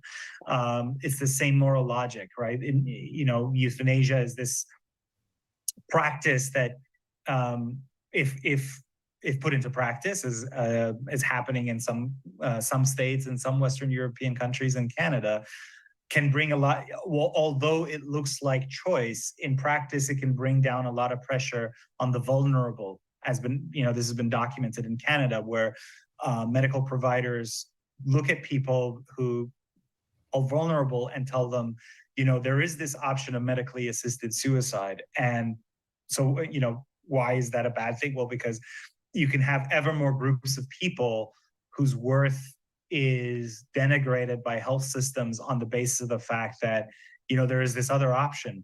And so, there are many people in the disabled community who find themselves on the same side as Catholic bishops on euthanasia and medically assisted suicide.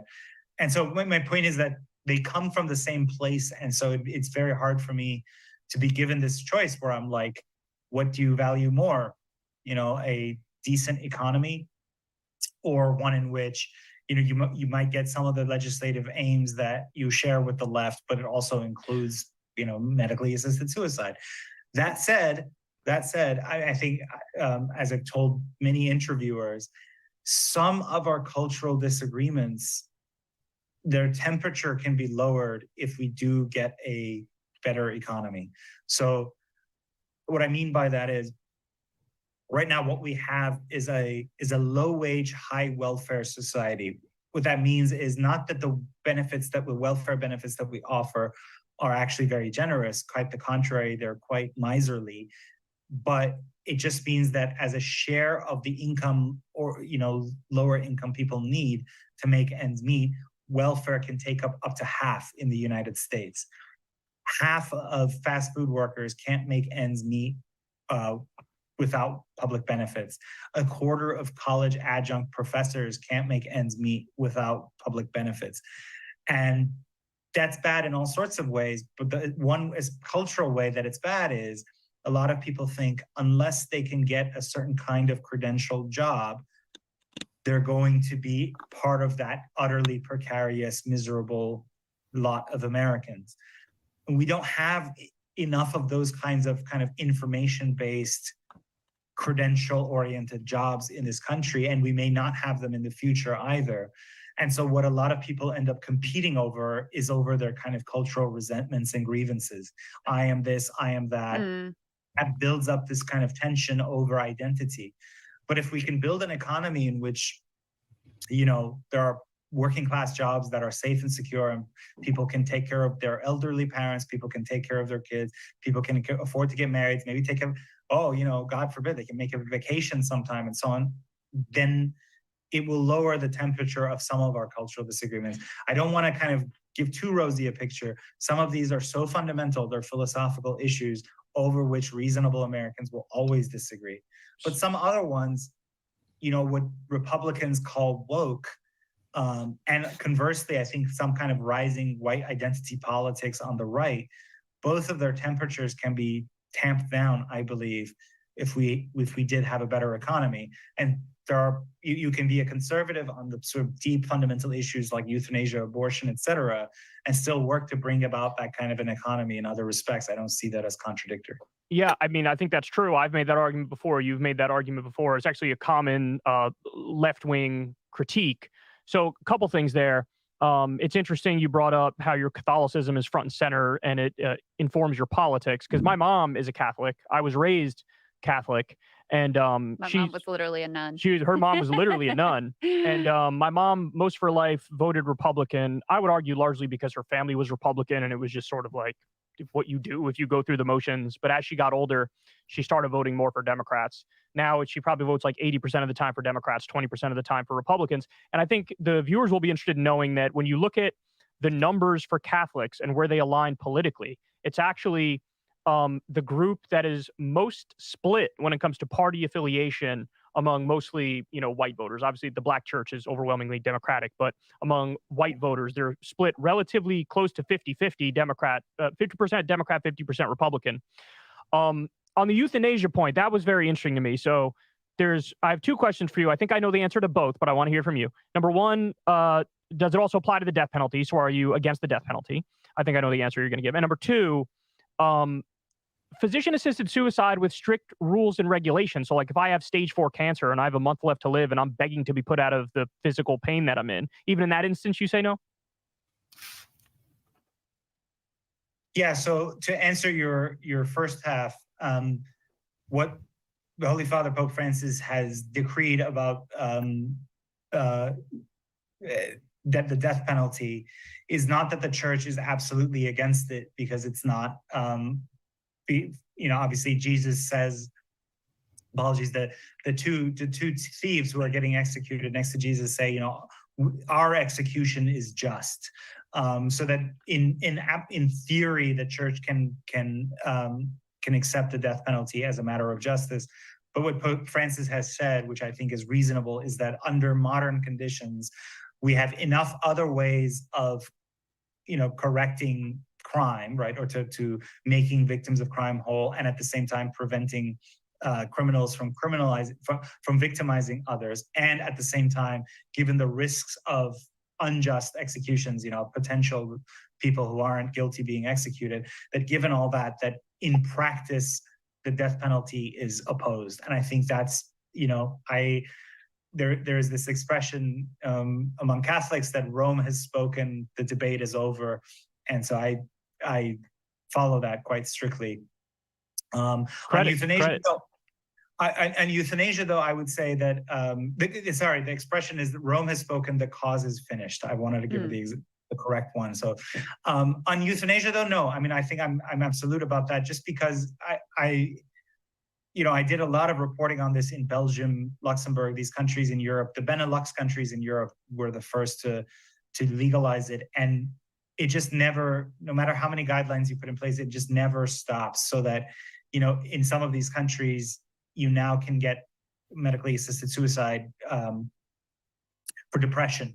I reported on this this Belgian man from the kind of Dutch half of Belgium whose mom was offered medically assisted suicide purely for depression, which is an episodic condition.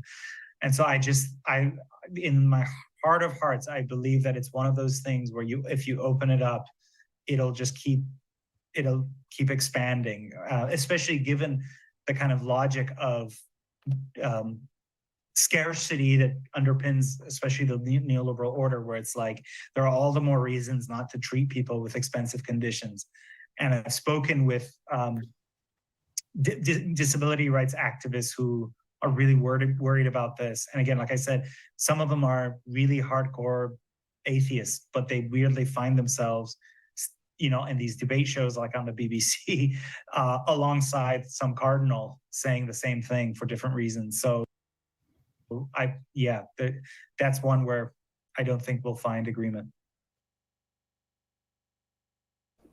It's interesting listening to the first part about the death penalty.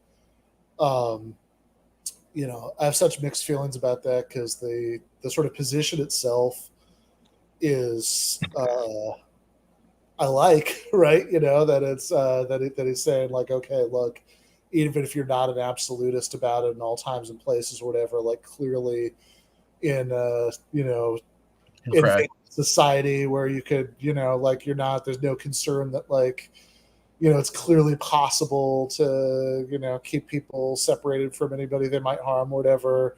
We clearly have ways of enforcing the law without killing anybody, and it's better to do that or whatever. It's like, yeah, I mean, I can kind of nod along to that, but man, that phrase that that Rome is spoken, the debate is over. It's like, that doesn't rub me the right way. Like that's like, yeah. Come on, man. I don't want you to believe that because Rome has spoken. Like I want you to think for yourself. Yeah, and there's also, I mean, there's a lot of reasons why. I mean, the death penalty question is interesting there. There's a lot of reasons why it's not philosophically or moral, like not just in practice, but sure. Even in practice, it's like, we don't practice any other area of the law that way, like where we have this type of eye for an eye philosophy. There's a really good scholar, R.J. Maratia. You might know R.J. Maratia, actually, but death penalty scholar, sociologist. And he pointed out once in an interview to me, like if you trespass, the punishment is not that like somebody like walks on your lawn, like there's actually like no coherence to it in the law. Even if you are somebody who like doesn't believe in the separation of church and state, let's say, like we just don't apply the law that way generally. And there's a bunch of other reasons why it doesn't work in practice that actually have to do with the implementation of it. Not just which is probably more what he's referring to. Yeah, probably. I mean, like, again, I think it sounds like the position as he's describing it is just kind of like, look, there are, as you know very well, you write about this stuff, a million problems with the U.S. prison system, but one thing it is pretty good at is keeping people inside. And so given that, right, given that you can like securely hold people, the idea that you have to kill somebody, right, to keep everybody safe is just like empirically not true in the 21st century. And so given that, it's better not to. Yeah. And I guess he didn't really go into detail about why it's better not to. I mean, what I would say, there's also no research, by the way, just quickly, to support the deterrence theory either. So but continue. Sorry. Yeah. I mean, if you compare like the sort of, there's this like really dumb thing that I do not remember the name of the judge who originally said this, but it's quoted in Louis Pojman's In Defense of the Death Penalty article, which is like a classic thing you teach undergraduates when you're doing the counterpoint essays about it, is this essay by Pojman, and I think I've seen it somewhere else too, where whoever this judge is says, well, okay, we might not have great statistical evidence on deterrence, but we don't know how many ships are saved. We only know how many ships crash despite lighthouses. We don't know how many ships are saved by lighthouses, but we're not going to rip down the lighthouses, which might sound convincing for about 2.5 seconds until you think, well, hold up.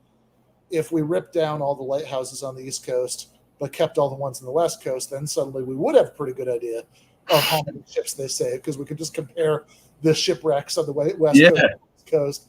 And so similarly, it seems like if you can compare violent crime rates in economically similar countries that have the death penalty or don't have the death penalty, or states within the United States that have the death penalty and don't have the death penalty. Yeah.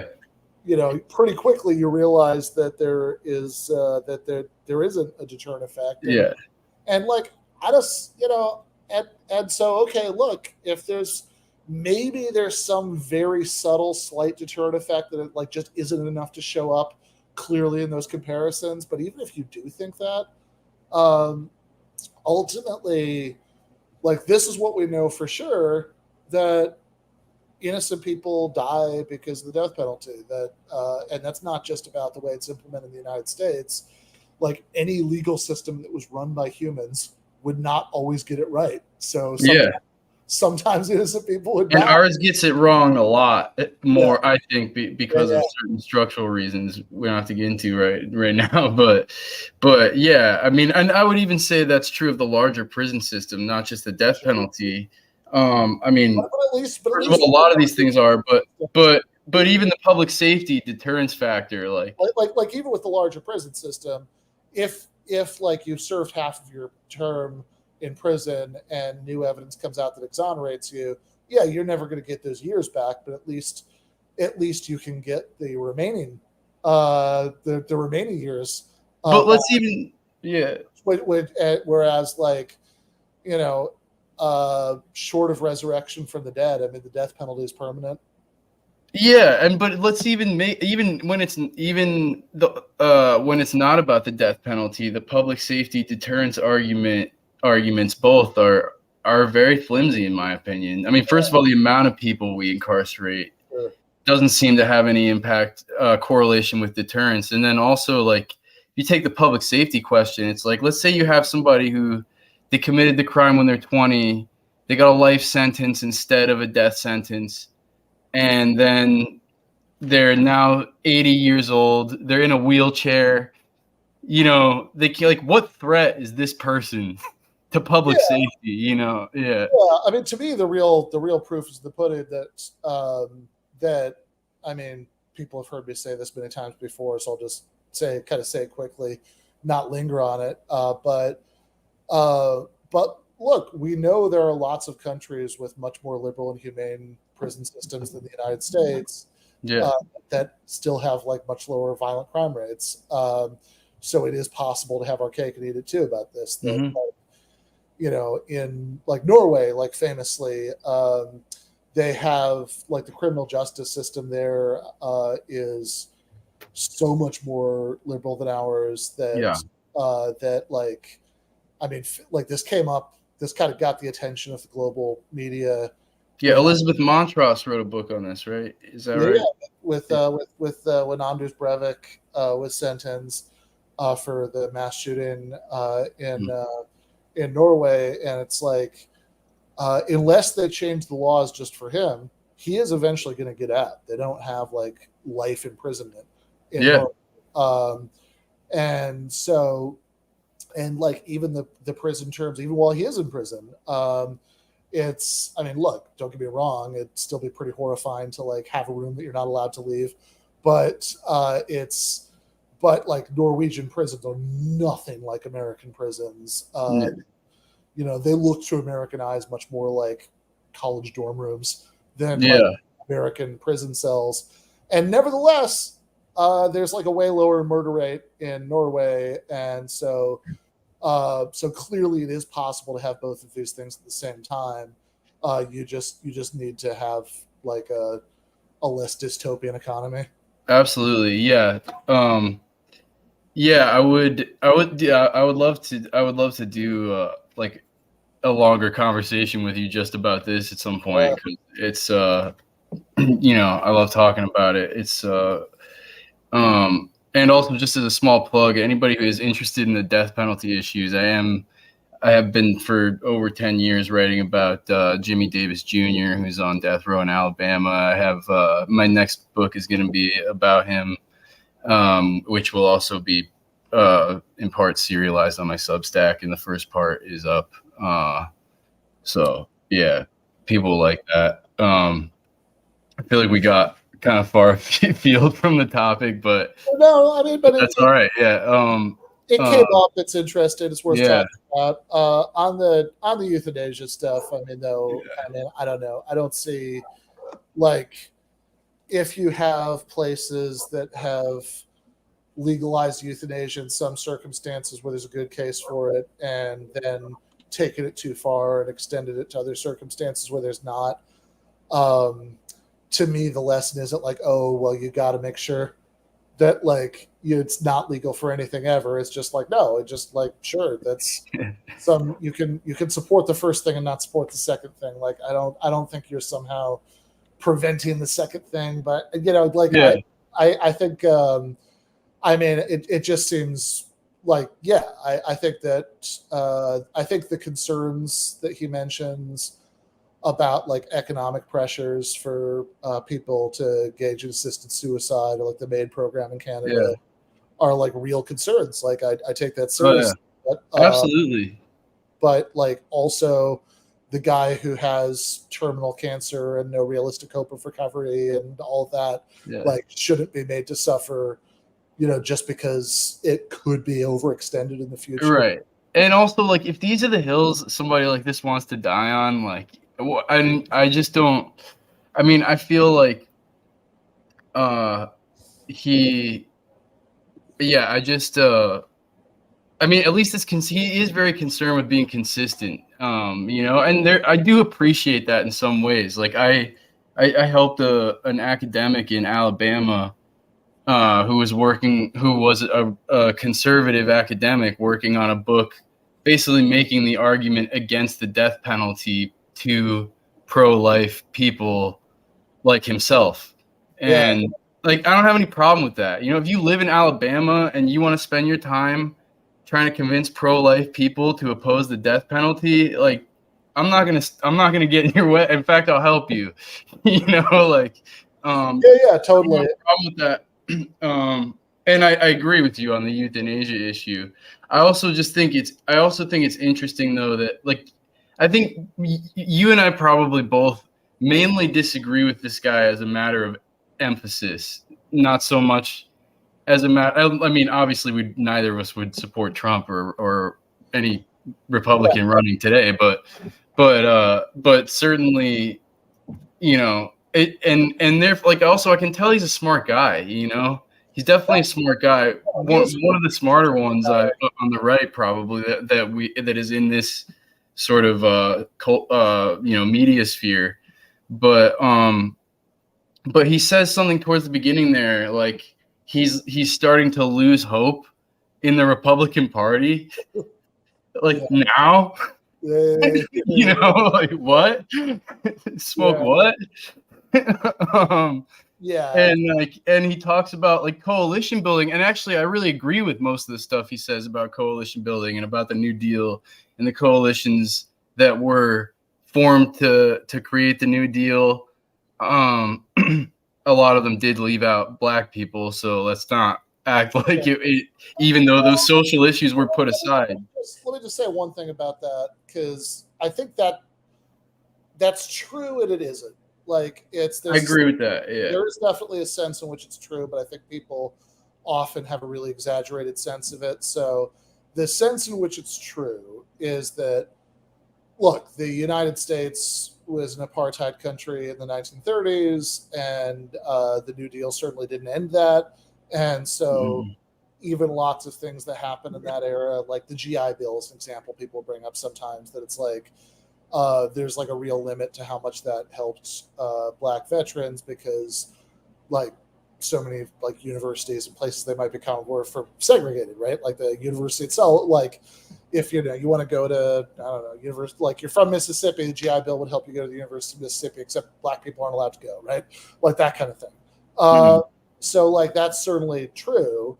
Although, even with the GI Bill, actually, a lot of Black veterans did benefit from it. I mean, so it is more complicated because it also depends where you lived and whatever. But, like, Paul Prescott had an article about that in Jacobin. But, like the broader thing that people point to is, look, it is true that the fact that America was an apartheid country in the 30s definitely limited the extent to which Black people could benefit from some New Deal programs.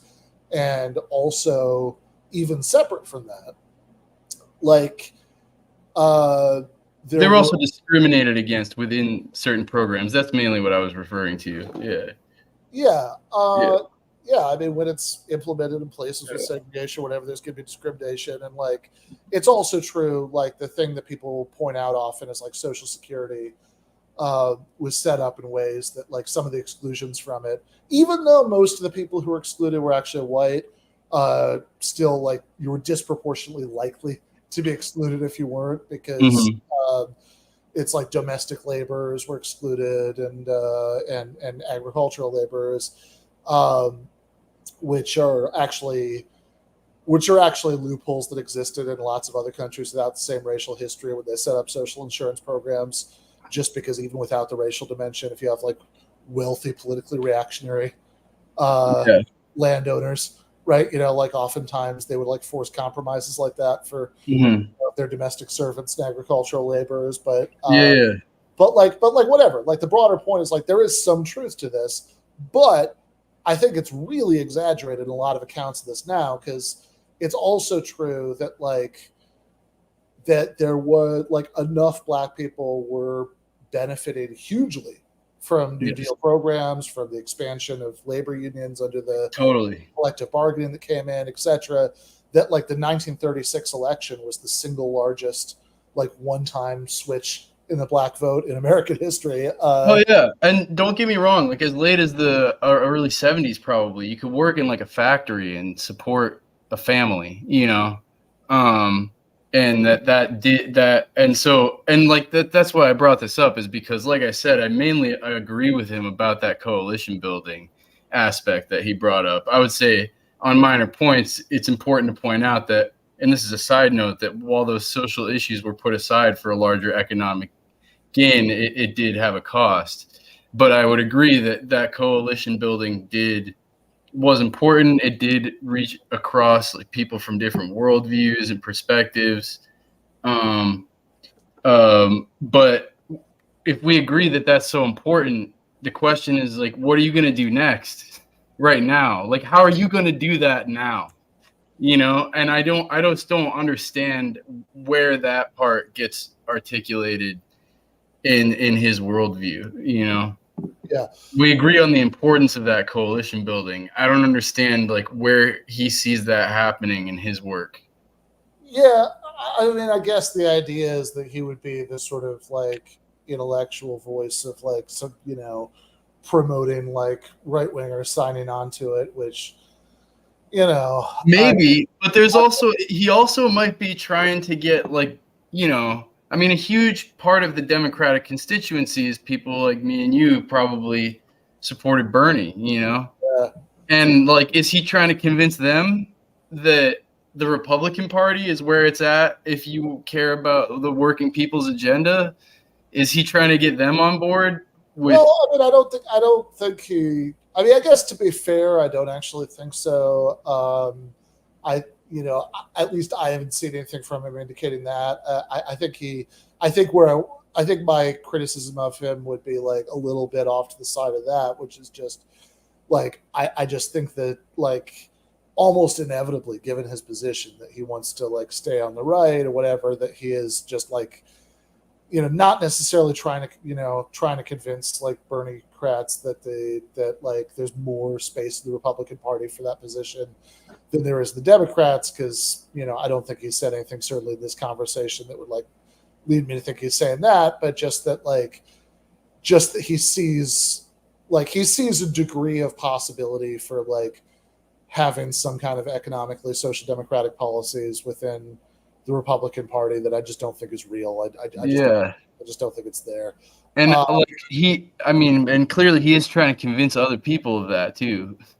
Yeah. I mean, like, you know, so again, this sort of coalition stuff that he was talking about, like, I just have a really hard time seeing that, like, I have a really hard time seeing like the Republican Party, like that's like any significant element of it, being part of anything like that. Like I think,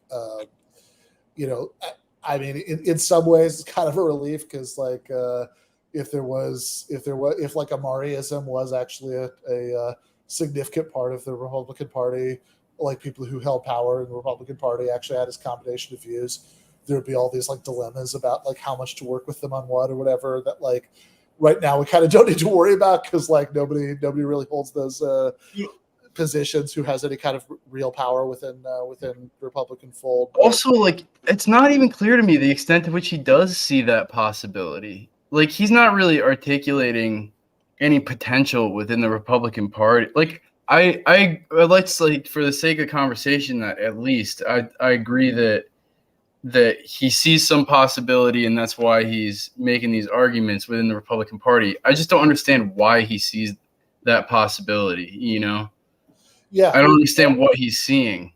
Well, let's keep talking. Let's keep talking about this. Where we are almost a quarter of an hour past the usual cutoff point. So shit, my bad.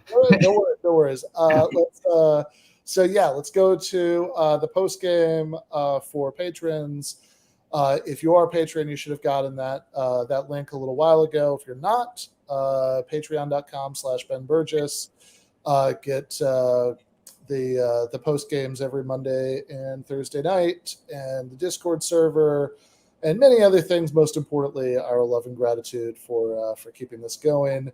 No time like the present to go do that if you aren't already. But in any case, we will be back in just a minute in that post game for patrons. So I will see people there. I also want to talk, I hope at least briefly in the post game, about one thing that I really haven't seen in this conversation, which is that, like, okay, there's a certain extent to which he agrees with the left about economic issues, but only a certain extent, right? I mean, like there's one thing he's not, and certainly doesn't pretend to be, is a socialist, and I think that often gets kind of lost in the shuffle in these conversations, given some of the ways these conversations are framed. But anyway, we can talk about all that in the post game. Left is best.